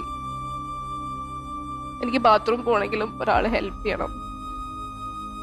അങ്ങനെ ഒരു 2 മാസം റെസ്റ്റ് ചെയ്തിട്ട് സ്കാൻ ചെയ്തിട്ട് നോക്കിയാലേ നമുക്കിനി പറയാൻ പറ്റുള്ളൂ, അല്ലെങ്കിൽ കുഞ്ഞിനെ നമുക്ക് കളയാന്ന് പറഞ്ഞു. അന്ന് എന്നോട് ആരോട്ട് പറഞ്ഞില്ലായിരുന്നു കുഞ്ഞിനെ ഇങ്ങനെ പ്രശ്നമുണ്ട്, കുഴപ്പമില്ലാടി, നീ കുഴപ്പമില്ല, അവനെ കിട്ടും നമുക്ക് എന്ന് തന്നെയാണ് എന്നോട് പറഞ്ഞത്. പക്ഷെ അത് ഭയങ്കര പ്രശ്നമായിരുന്നു. അതുകൊണ്ട് ഫ്രണ്ട്സ് പിന്നീട് എന്നോട് പറയണേ, അന്ന് അവൻ ഭയങ്കരമായിട്ട് പ്രാർത്ഥിച്ചിട്ടുണ്ടായിരുന്നു. അവനങ്ങനെ പ്രാർത്ഥിക്കുന്നത് ഞാൻ കണ്ടിട്ടില്ല, പക്ഷെ ഭയങ്കരമായിട്ട് പ്രാർത്ഥിച്ചിട്ടുണ്ടായിരുന്നു. ശരിക്കും അന്ന് അത് എൻ്റെ ഭാഗത്ത് നിന്ന് വന്നൊരു മിസ്റ്റേക്ക് കൂടിയായിരുന്നു. ഞാൻ അതിനെ പറ്റി എനിക്ക് അത്രയും ബോധമില്ലായിരുന്നു എന്ന് വേണമെങ്കിൽ പറയാം. അത് ഞാൻ എന്നോട് പറഞ്ഞില്ല. ഇപ്പൊ എന്തായാലും നമുക്ക് അവനെ കിട്ടി, അത്രയും കഷ്ടപ്പെട്ടിട്ടാണെങ്കിലും നമ്മുടെ അച്യുത കിട്ടി. അത് പറയാതെ വലിയ തെറ്റായി പോയത് എന്റെ മനസ്സിൽ ഇപ്പോഴും ഉണ്ട്. അത് മാത്രമേ ഞാൻ പറയാൻ വിട്ടിട്ടുള്ളൊരു കാര്യമുള്ളൂ. ആ സമയത്ത് ആണ് ഞാൻ കോവിഡ് ഡ്യൂട്ടിക്ക് വേണ്ടിയിട്ട് ജോയിൻ ചെയ്യുന്നത്. അപ്പോൾ ആ സമയത്ത് കോവിഡിൻ്റെ ഏറ്റവും ഒരു പീക്ക് ടൈമിലേക്കാണ്. അമ്മ ജോലിക്ക് പോവും, ഞാൻ ജോലിക്ക് പോയി. താഴെ വല്യച്ഛനും വല്യമ്മയും ഉള്ളൂ. എൻ്റെ അമ്മയില്ല, നിൻ്റെ അമ്മയില്ല, അവിടെ വർത്തമാനം പറയാൻ ആരുമില്ല. ആ 6 മാസവും നീ ആ വീട്ടിൽ ഒറ്റയ്ക്ക് ആ ബെഡിലിങ്ങനെ കിടന്നു. നീ അങ്ങനെ എന്തോ ഈശ്വരാനുഗ്രഹം കൊണ്ട് നീ അജുവിനെ പ്രസവിച്ചു. പക്ഷെ പ്രസവിക്കുന്ന സമയത്ത് എനിക്ക് നിന്റെ കൂടെ ഇരിക്കാൻ പറ്റിയില്ല. അതിനൊക്കെ എനിക്ക് നിന്നോട് സോറി.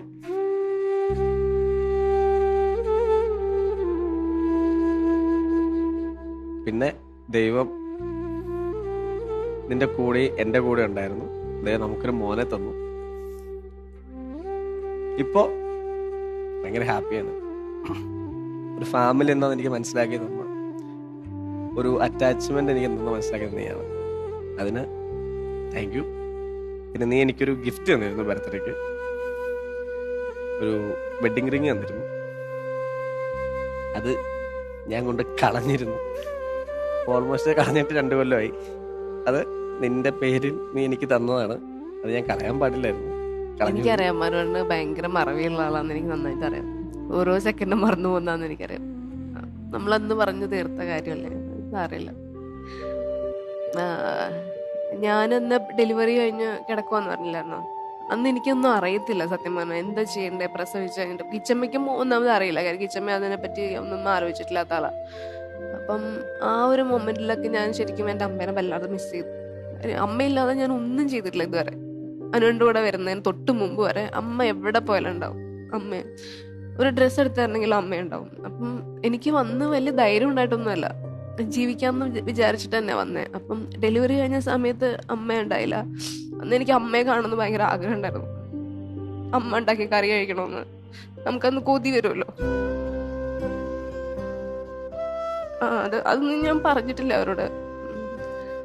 അത് കഴിഞ്ഞ് ഡെലിവറി അജുനെ കാണാൻ വരുമെന്ന് ഞാൻ വിചാരിച്ചു, പക്ഷെ വന്നില്ല. അജുന്റെ ബർത്ത്ഡേക്ക് വരുമെന്ന് വിചാരിച്ചു.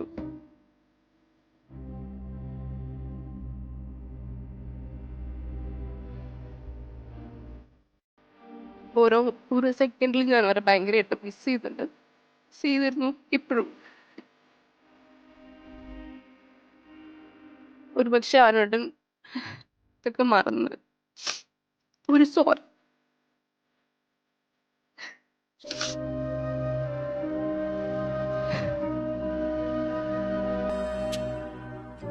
ഒരു സോറി അവരോട് പറഞ്ഞാൽ ചിലപ്പോൾ അവർ വരുമായിരിക്കും.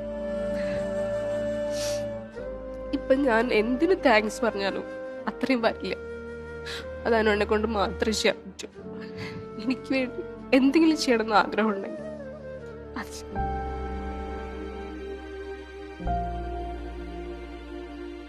അത് മാത്രമേ ഉള്ളൂ എൻ്റെ വലിയൊരു ആഗ്രഹം. അവരോട് അറിയാം, അവരില്ലാണ്ട് എനിക്ക് പറ്റൂല.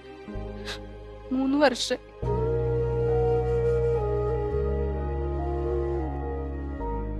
ഒരുപക്ഷെ ദൈവന്റെ കൂടെ ഉണ്ടായിരിക്കാം. ഞാൻ ചെറുതായിട്ട് ആഗ്രഹിക്കാറുള്ളൂ, എനിക്കിത് വേണം, അങ്ങനെ ആഗ്രഹിച്ച ഒരു കാര്യം നീ മാത്രമാണ്.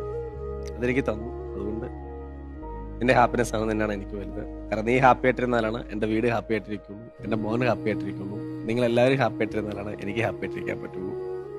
കഴിഞ്ഞ 28 കൊല്ലം ഞങ്ങളുടെ ലൈഫ് അല്ല എൻ്റെ ലൈഫ് എങ്ങനെ പോയി എന്ന് ഞാൻ ചിന്തിക്കുന്നില്ല.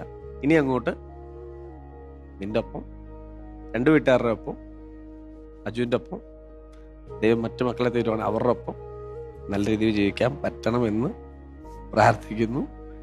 എൻ്റെ ലൈഫിലും തെറ്റുകൾ വന്നിട്ടുണ്ട്. എല്ലാ തെറ്റിനും ഒരു ക്ഷമ ചോദിക്കും എല്ലാവരോടും.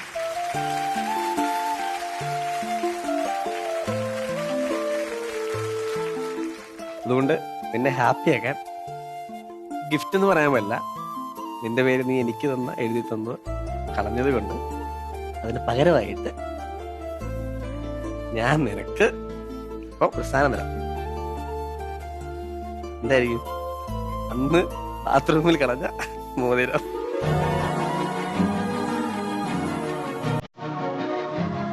ശരിക്കും ഗിഫ്റ്റ് അല്ല, ഇത് നീ എനിക്ക് തന്നെ ഇട്ട് തരണം.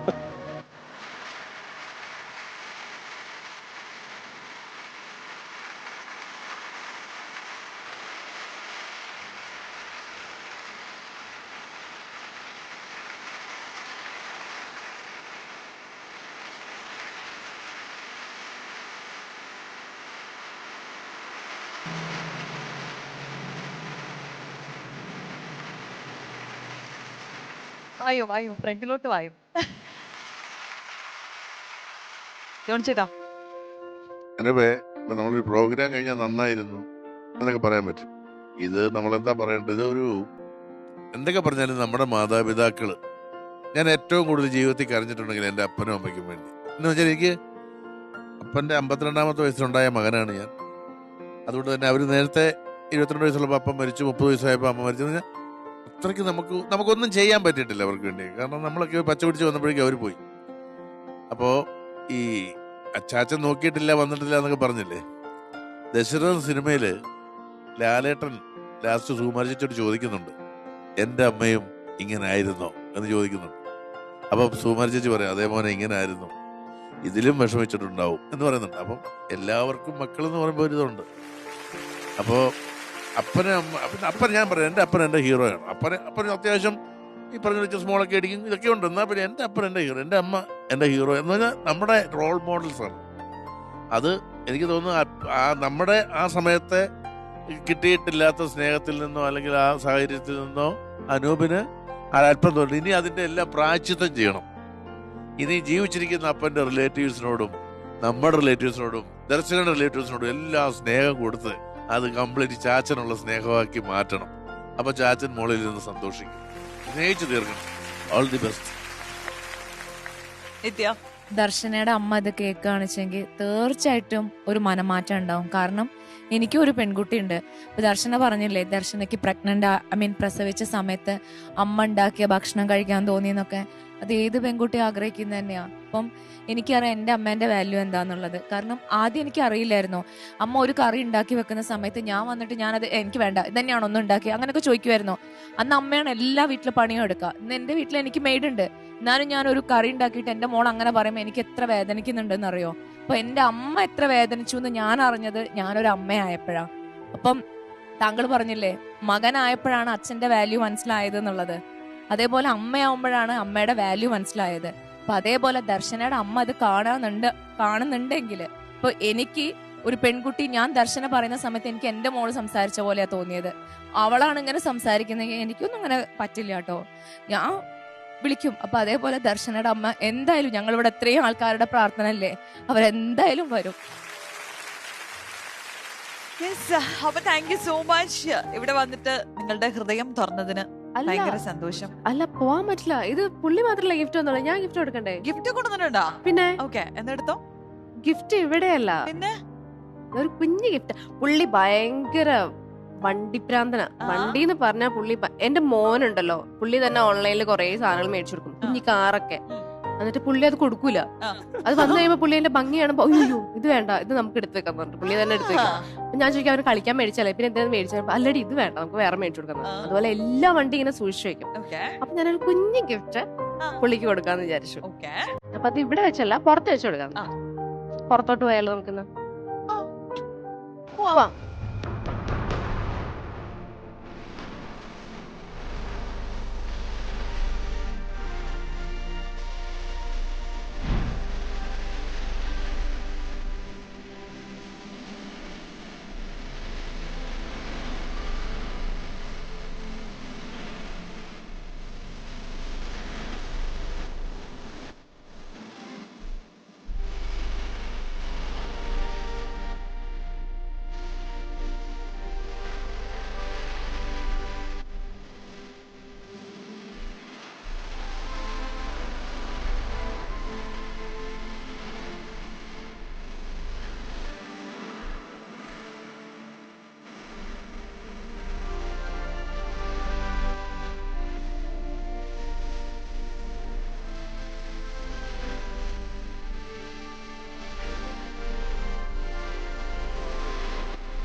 സ്റ്റെപ്പ് ഉണ്ടോ?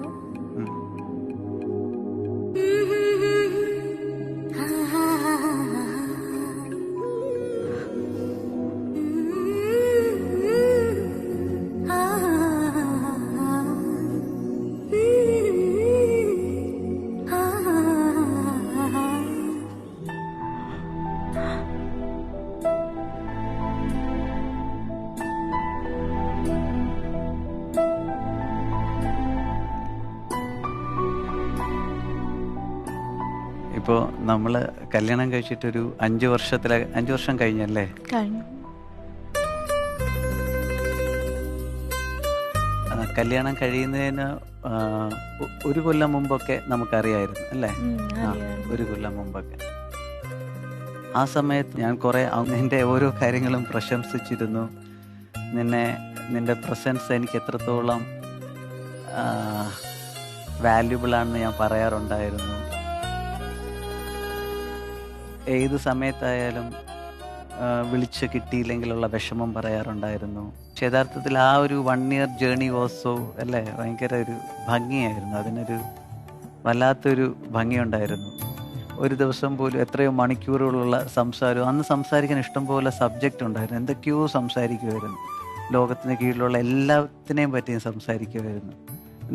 നീ ഓരോന്ന് ചെയ്യുന്ന കുഞ്ഞു കുഞ്ഞു കാര്യങ്ങളാണെങ്കിലും, ഓരോ പാട്ടുകളാണെങ്കിലും, കവിതകൾ എഴുതുന്നതായാലും, മറ്റേ നമ്മുടെ തുളസിത്തറയിലേക്ക് വിളക്ക് കൊണ്ട് വെച്ചുകൊണ്ട് വരുന്ന ആ വീഡിയോ ആണ്. അതൊക്കെ എത്രത്തോളം എന്നെ ആ സമയത്ത് എനിക്ക് അതിനൊക്കെ ഭയങ്കര വാല്യൂ ആയിരുന്നു തോന്നിയിരുന്നത് അന്നത്തെ സമയത്ത്.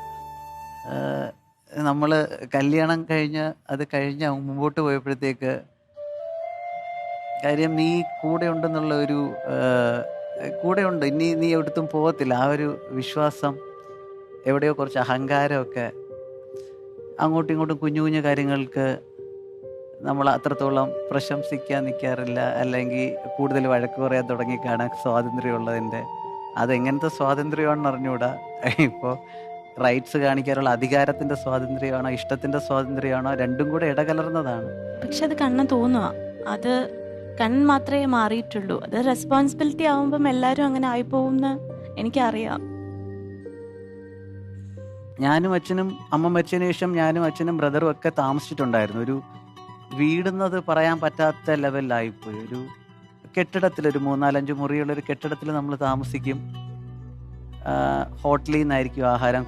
ചിലപ്പം ഏതെങ്കിലും ഒരു സെർവൻറ്റിനെ കുറച്ച് ദിവസം വന്ന് നിൽക്കുമ്പോൾ അവർ വീട്ടിൽ വന്ന് എന്തെങ്കിലും വെച്ചുണ്ടാക്കി തരും. നീ വന്നതിന് ശേഷമായിരിക്കും ഇപ്പോൾ രാവിലെ ഇന്ന സമയത്ത് ഞാൻ ഇഷ്ടമുള്ളവർ എനിക്ക് ഇന്ന് ഇത് കഴിക്കണം, മറ്റേത് ഇന്ന് എവിടെ പോയി ആ ഹോട്ടലിൽ ഒരു ചപ്പാത്തിയും പീസ് കറി ആണെങ്കിൽ ഞാൻ അതായിരിക്കും കഴിക്കുന്നത്. ചോറോ എന്തെങ്കിലും കറി അത് അവിടെ അവൈലബിൾ സാധനം, അത് ഓർഡർ ചെയ്ത് എനിക്ക് വെളിയിൽ നിന്ന് കഴിക്കുന്നത് ഞാൻ അങ്ങ് വെറുത്തുമായിരുന്നു. പക്ഷേ അത് എൻറ്റയർലി ഡിഫറെൻറ്റ്. എൻ്റെ ഓൺ ചോയ്സ്, എന്ത് ചോദിച്ചാലും അത് ഉണ്ടാക്കി തരാൻ നീ ഒരുപാട് കിച്ചണിൽ നീ എക്സ്പേർട്ട് അല്ലെങ്കിൽ പോലും നീ അത് പഠിക്കാനും, അതായത് എൻ്റെ കെട്ടിടത്തിനെ നീ ഒരു വീടാക്കി മാറ്റി, ഹൗസിനെ ഹോമാക്കി മാറ്റി.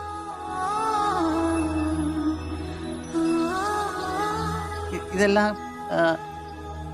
കുഞ്ഞുങ്ങൾ, ആദ്യം ഭീമുണ്ടായി. ഭീമായ പോലും എളുപ്പം അൺഎക്സ്പെക്റ്റഡ് ആയിട്ടാണ് നമ്മുടെ ഇടയിൽ ഒരു ഗസ്റ്റായിട്ട് വന്നത്. ഭീമിനെ നമ്മൾ വളർത്താനും നമ്മൾ ഒരുപാട് പെയിൻസ് എടുത്ത് ആ പെയിൻസിനൊക്കെ സുഖമുണ്ടെന്ന് ഇപ്പോൾ നമുക്കറിയാം. ആ പെയിൻസിനൊക്കെ സുഖമുണ്ട്. അത് കഴിഞ്ഞ് ഇപ്പോൾ പാർക്കുട്ടി വന്നു, ഇപ്പം നമ്മളിവിടെ തന്നെ പേര് നളന്ത, അവള് വന്നു.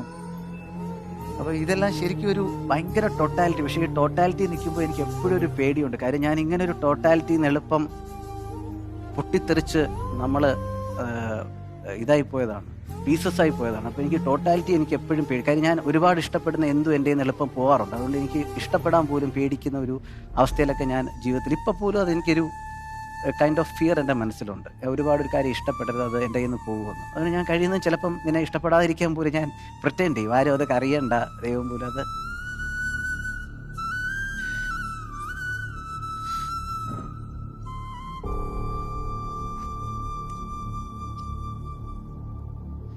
അപ്പോൾ ഈ കഴിഞ്ഞ 5 വർഷവും ഞാനത് ഒരു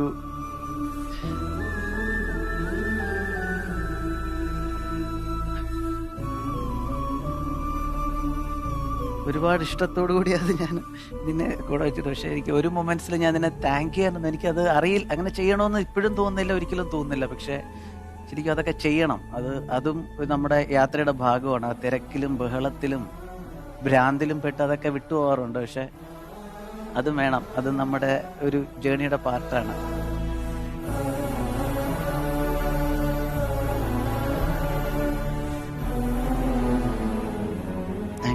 താങ്ക് യു.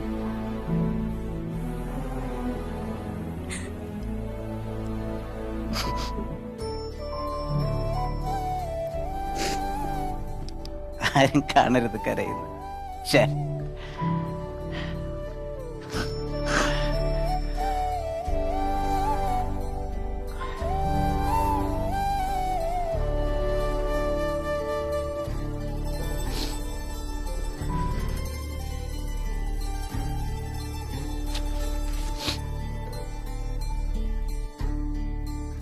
എനിക്ക് സത്യത്തിൽ ആദ്യം എനിക്കറിയായിരുന്നു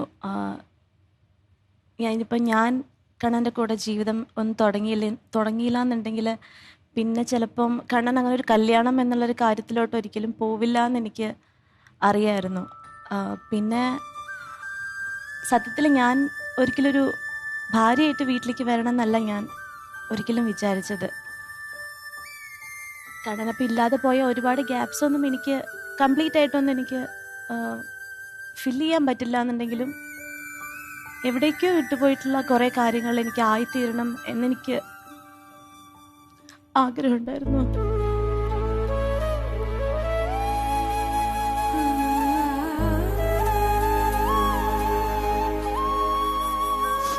സത്യത്തിൽ നമുക്ക് ഭീമുണ്ടായപ്പോൾ പോലും എനിക്ക് അവരോട് വലിയ ഇഷ്ടം തോന്നിയതില്ല. കാരണം അപ്പം പിന്നെ എൻ്റെ മനസ്സിനുള്ള ചിന്ത എന്താന്ന് വെച്ചാൽ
എന്നുള്ള കുറേ കാര്യങ്ങളും കൂടെ ഞാൻ ആ വീട്ടിൽ വന്ന ശേഷം പഠിച്ച്. ശരിക്കും അവർ ആ വീട്ടിൽ ഒരു പ്രസൻസ് അവരുടെ ഉണ്ടായിട്ടില്ലെങ്കിലും അവർ ശരിക്കും അവിടെ ഉണ്ട്. നമ്മൾ പലപ്പോഴും ഒറ്റയ്ക്കായ സമയത്തൊക്കെ എനിക്കത് ഫീൽ ചെയ്തിട്ടുണ്ട്.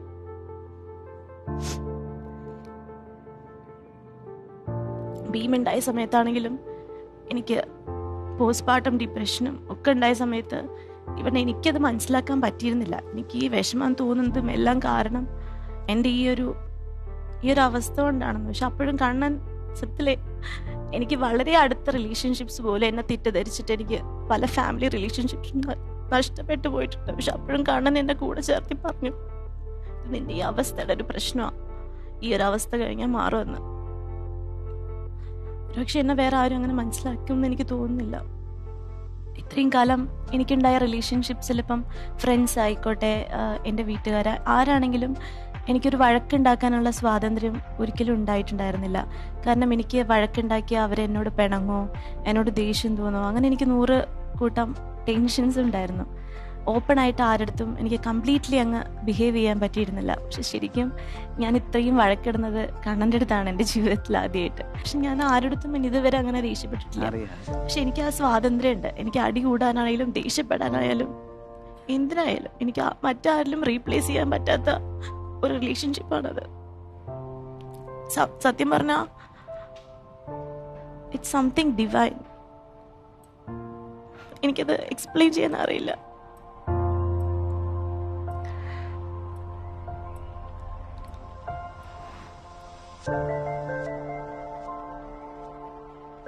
പക്ഷെ നമ്മുടെ ലൈഫ് തുടങ്ങിയതിന് ശേഷം ഞാനൊരു വലിയ തെറ്റ് ഞാൻ ചെയ്തു. അത് ഞാൻ ഇതുവരെ ഏറ്റു പറഞ്ഞിട്ടില്ല. ഞാൻ തെറ്റ് ചെയ്തത് അറിഞ്ഞുകൊണ്ട് ചെയ്ത തെറ്റല്ല.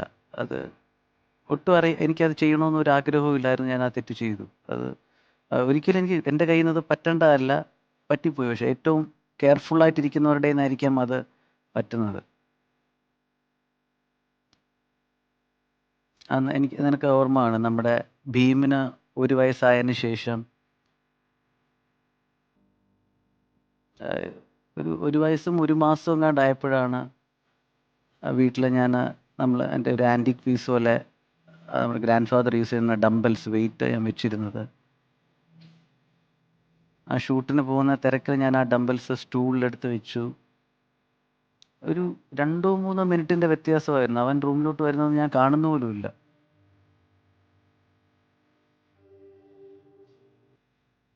ആ വ്യത്യാസത്തിൽ അവൻ ആ ഡംബൽസ് ഒരു 10 കിലോയുടെ ഉണ്ട്, ഓൾമോസ്റ്റ് ലൈക്ക് അത് നേരെ അവൻ്റെ കാലിലോട്ട് വീണ് അവൻ്റെ ആ ഗ്രേറ്റും അതങ്ങ് ആ രംഗം കൊണ്ട് എനിക്ക് ഇനി എന്നെ ഓർക്കാനുള്ള കഴിവ്, എനിക്ക് ശക്തി പോലും ഇല്ല.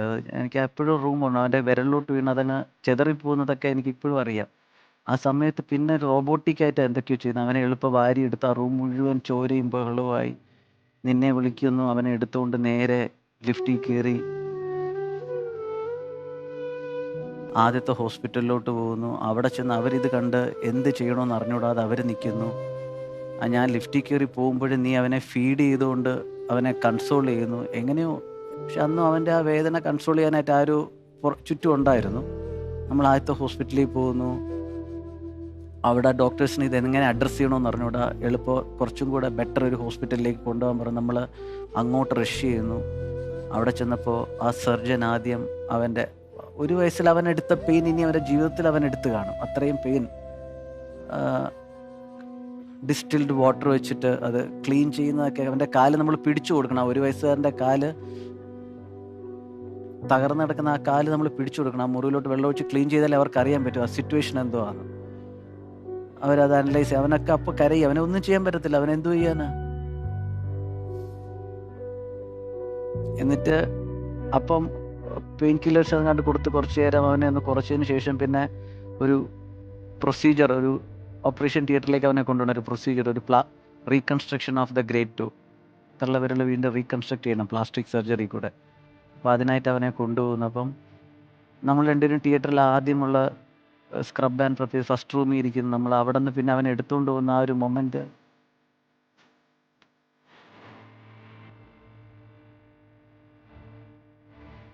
പക്ഷെ അതൊക്കെ കഴിഞ്ഞ് അവൻ തിരിച്ചു വന്ന് 1.5 മാസം 2 മാസം അവൻ സഫർ ചെയ്ത്. ഇപ്പോഴും അവനെ കുളിപ്പിക്കുമ്പോഴും എപ്പോഴായാലും അതൊരു കിടന്നുറങ്ങുമ്പോൾ ഞെട്ടി ഉണരുന്ന ഒരു സ്വപ്നമല്ല. അതിങ്ങനെ ആ തോട്ട് വന്നു പോയാൽ പിന്നെ ശരിക്കും നമ്മൾ പറയത്തില്ലേ, നീറൽ അനുഭവിക്കും എന്ന് പറയുന്ന ഇൻ റിയൽ എനിക്കത് നീറ്റലാണ്. അതിന് ശരിക്കും അത് നീറും. നമ്മൾ ശരിക്കും പുകയും. നമുക്കത് നീറും പുകയും ചെയ്യും. ഞെട്ടി ഉണരുകയല്ല, അതിലങ്ങനെ നിറഞ്ഞു നിൽക്കും നമ്മുടെ ഉള്ളിൽ. ഈ അടുത്തായിരിക്കും അത് എൻ്റെ കയ്യിൽ നിന്ന് അത്രയും നീറ്റൽ മാറിക്കിട്ടിയത്. കാര്യം സമയം അതൊക്കെ ഹീൽ ചെയ്യുന്നുണ്ടെന്ന് എനിക്കതിപ്പോൾ മനസ്സിലായി. അവൻ എപ്പോഴായാലും എങ്ങനെ അഡ്രസ്സ് ചെയ്യുന്ന സമയത്തായാലും അങ്ങനെ കുളിപ്പിക്കുമ്പോഴെപ്പോഴും ആ കാലിലോട്ട് പോകുമ്പോൾ എനിക്ക് അവിടെ ഒന്ന് കഴുകി കൊടുക്കാൻ പോലുള്ള ഒരു അർഹതയില്ല. അവനെ ഞാൻ ഒട്ടും അന്ന് കാണിച്ച മണ്ടത്തരം എന്ന് പറഞ്ഞാൽ അത്രത്തോളം ഒരു വലിയ ഒരു ഏറ്റവും കൂടുതൽ കെയർഫുള്ളാണ് ഞാൻ. അതാണ്. പക്ഷെ അന്ന് തൊട്ട് അന്ന് ആ ഇൻസിഡന്റ് പറ്റിയപ്പോൾ തൊട്ട് ഞാനായിരുന്നെങ്കിൽ പക്ഷെ നിന്റെ അടുത്ത് ഒരുപാട് ഷൗട്ട് ചെയ്തേനെ, ദേഷ്യപ്പെട്ടേനെ, വഴക്ക് പറഞ്ഞേനെ, ചീത്ത പറഞ്ഞേനെ എന്ന് ഞാൻ ഒരു വാക്കുകൊണ്ട് പോലും ആകെ ഒന്ന് ചോദിച്ചത് എന്താ കണ്ടാന്ന് മാത്രമേ ചോദിച്ചിട്ടുള്ളൂ. പിന്നെ ഇന്നേ വരെ നീ അത് എന്തുകൊണ്ടാന്ന് കണ്ണൻ അറിയാലോ? സോറി അവൻ്റെ അടുത്താണ് ഞാനത് സോറി പറയേണ്ടത്, നിന്റെ അടുത്തുമില്ല. നീ അമ്മയാണ്, നീയാണ് അവനെക്കാട്ടി വേദനിച്ചത്. പക്ഷെ വേറെ അതെനിക്കറിയാം. അതിൽ കണ്ണ് എത്രത്തോളം പെയിൻ എടുക്കുന്നുണ്ടെന്ന് എനിക്കറിയാം. പിന്നെ ഞാനും കൂടി വഴക്ക് പറഞ്ഞ എങ്ങനെയായിരിക്കും? അതുകൊണ്ടാണ് ഞാനൊന്നും അല്ല, നീ പറയാതിരുന്നത്. എന്നെ വഴക്ക് പറയുകയോ ചീത്ത പറയുകയോ ചെയ്തതിന് ചിലപ്പോൾ എൻ്റെ പെയിൻ കുറഞ്ഞേനെ. എന്നെ ആരും കുറ്റപ്പെടുത്തിയിട്ടില്ല അതിൽ. കാര്യം മേ ബി എല്ലാവർക്കും മനസ്സിലായി കാണും ഞാൻ അറിഞ്ഞുകൊണ്ട് അത് ചെയ്യത്തില്ല, പറ്റിപ്പോയല്ലോ എന്നുള്ളത്. പക്ഷേ ഒരു ഫുളിഷ്നെസ്സിൻ്റെ വില വലുതായിരുന്നു അന്ന്. അതിൽ അനുഭവിച്ചതിൽ നിനക്കറിയാൻ പറ്റും. എനിക്ക് സോറി പറയാൻ പോലുള്ള ഇതല്ല. ഞാനത് ടു ബാഡ് ആൻ ആക്ട്. അത് വളരെ മോശപ്പെട്ട ഒരു കാര്യമായി പോയി അന്നത് എൻ്റെ കയ്യിൽ പറ്റിയത്. പക്ഷെ അതിന് വേറൊരു മാർഗ്ഗമില്ല. ഞാൻ ഏറ്റവും കൂടുതൽ ശ്രദ്ധിക്കുന്ന എൻ്റെ നിന്ന് തന്നെ ദൈവം അത് പറ്റിച്ചു. പക്ഷെ അത് ബാക്കി പിന്നെ ഞാൻ നിന്നെ അടുത്ത് അതാ ഓരോ സമയത്തും അവൻ എങ്ങോട്ടെങ്കിലും നീങ്ങുമ്പോൾ പറയുന്ന പേടി എനിക്ക് അന്നോട്ടാണ് തുടങ്ങിയത്. എൻ്റെ മനസ്സിൽ എനിക്ക് അങ്ങനെ ഒന്നും കണ്ണനോട് ഒളിപ്പിച്ച് വെക്കാൻ എനിക്കിതുവരെ പറ്റിയിട്ടില്ല. കാരണം എന്തെങ്കിലും കാര്യങ്ങൾ അങ്ങനെ ഉണ്ടായിട്ടുണ്ടെങ്കിൽ കല്യാണത്തിന് ശേഷം തന്നെ എന്തെങ്കിലും ഒരു ചെറിയ നുണ പറഞ്ഞാൽ പോലും അത് ചെറിയ കാര്യമായിരിക്കും. മരുന്ന് കഴിച്ചില്ല എന്ന് ചിലപ്പോൾ ഞാൻ നുണ പറയുമായിരിക്കും, വെള്ളം കുടിച്ചില്ല എന്ന് നുണ പറയുമായിരിക്കും. പക്ഷെ അതെല്ലാം ഞാനൊരു നുണ പറഞ്ഞു കഴിഞ്ഞാൽ അതെൻ്റെ മനസ്സിൽ കിടന്ന് ഇങ്ങനെ നീറാൻ തുടങ്ങും. ഞാനപ്പോൾ സ്വാഭാവികമായിട്ടും കണ്ടിട്ട് തിരിച്ചു വന്ന് പറയും, ഞാൻ നേരത്തെ പറഞ്ഞത് നുണയായിരുന്നു എന്ന്. എനിക്ക് അങ്ങനെ മനസ്സിനുള്ളത് വെച്ചോണ്ടിരിക്കാൻ പറ്റില്ല എന്തെങ്കിലും നുണ പറഞ്ഞു.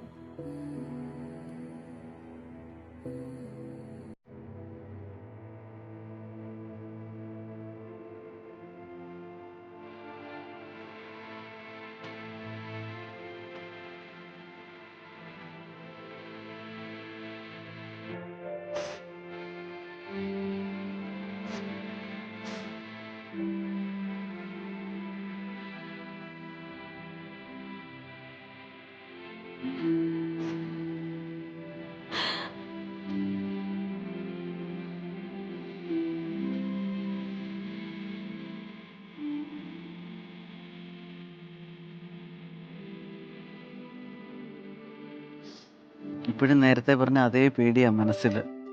ഇത്രത്തോളം ഇഷ്ടപ്പെടണ്ട. എപ്പോഴും ആ മെൻ്റൽ ബ്ലോക്ക് ചെയ്യുന്ന ഇതുവരെ ഞാൻ ദൈവത്തിനെ പോലും അറിയിക്കാതെ നിന്നെ ഞാൻ ഇഷ്ടപ്പെട്ടുകൊണ്ടിരിക്കുന്നത്. എനിക്ക് നിന്നെ അത്ര ഇഷ്ടമല്ലെന്നാണ് ഞാൻ തന്നെ ഉള്ളിൽ പറയുന്നത്. മനസാക്ഷി പോലും അറിയണ്ടെന്ന് വിചാരിച്ചു.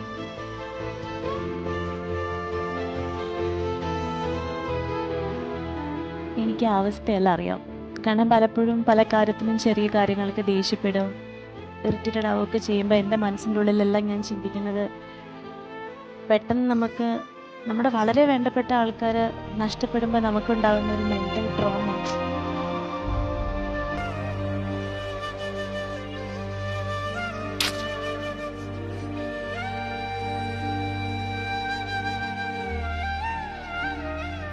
നല്ലൊരു അറേഞ്ച്മെൻറ്റും കാര്യങ്ങളൊക്കെ ഉണ്ട്. അപ്പോൾ കല്യാണത്തിന് മുമ്പ് നമ്മൾ ആ ഫസ്റ്റ് ആദ്യം കണ്ടു, കുറച്ച് നാൾ നമ്മൾ ഷെയർ ചെയ്ത ആ ഒരു ഇൻറ്റൻസ് ഫീലിംഗ് മൊമെൻറ്റ്സ് ഒക്കെ ഇല്ലേ, ഇൻറ്റൻസ്. നമുക്ക് എത്ര ദൂരെ ഇരുന്നാലും നമ്മൾ കണക്റ്റഡ് ആണെന്ന് തോന്നുന്നത് എവിടെയാണെങ്കിലും അതൊരു ഇപ്പോൾ എന്താ അതിന് പറയുന്നത് അതുപോലെ. അപ്പോൾ ഇപ്പോൾ അതുപോലൊരു ഫീല് നിനക്ക് കൊണ്ടുവരാൻ കഴിയും. വലിയ സർപ്രൈസ് ഒന്നുമല്ല, സ്റ്റിൽ നമ്മുടെ മനസ്സിലൊരു നല്ല ഓർമ്മയായിട്ട് ഇത് വേണം.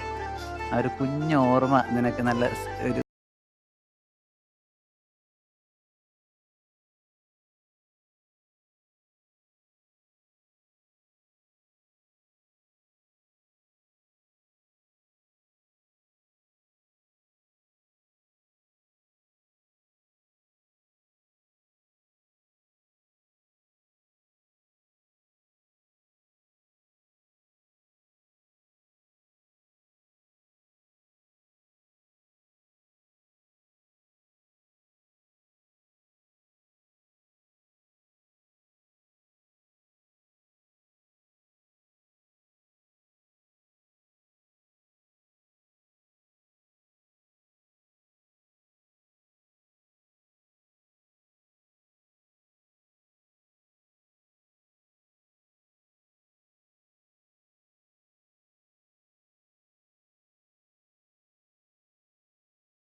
എന്തൊക്കെയാ ഫ്ലോ ചെയ്തെന്നുള്ളത്, അത് നിങ്ങളുടെ ഉള്ളിൽ നിന്ന് എങ്ങനെ ഫ്ലോ ചെയ്തോ അത് നമ്മുടെ ഒക്കെ കണ്ണിൽ നിന്ന് ഫ്ലോ ചെയ്യുന്നുണ്ടായിരുന്നു.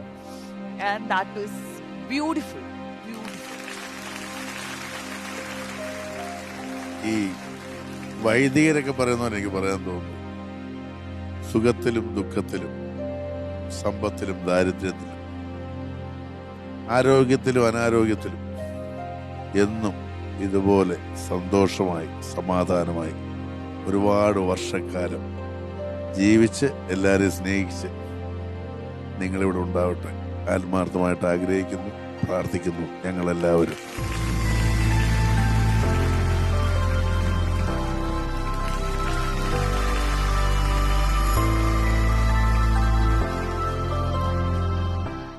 നമ്മളെ ജീവിതം എന്ന് പറയുന്നത് കുറെ നല്ല മൊമെന്റ്സ് അല്ലേ.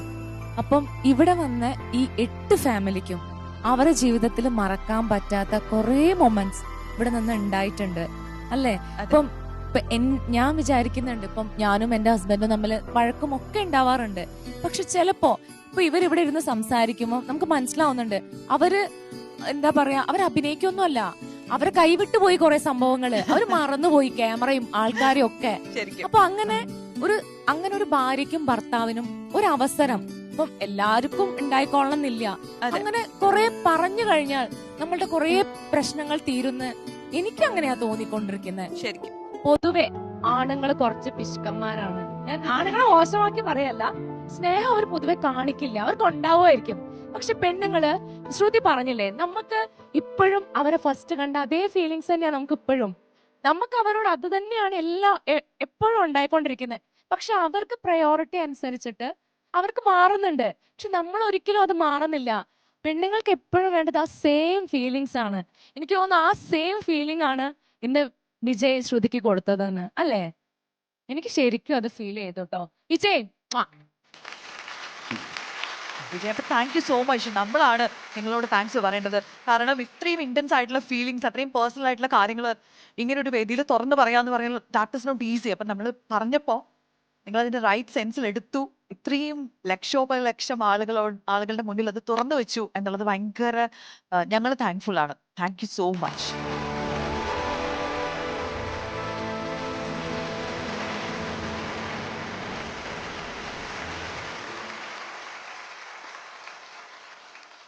ഡാൻസ് വെറ്റിയാണ് തരുന്ന ഒരു gift hamper for the perfect couple of the day. എവിടെ ശേഷിയാണ് ദേവൻ ചേട്ടാ?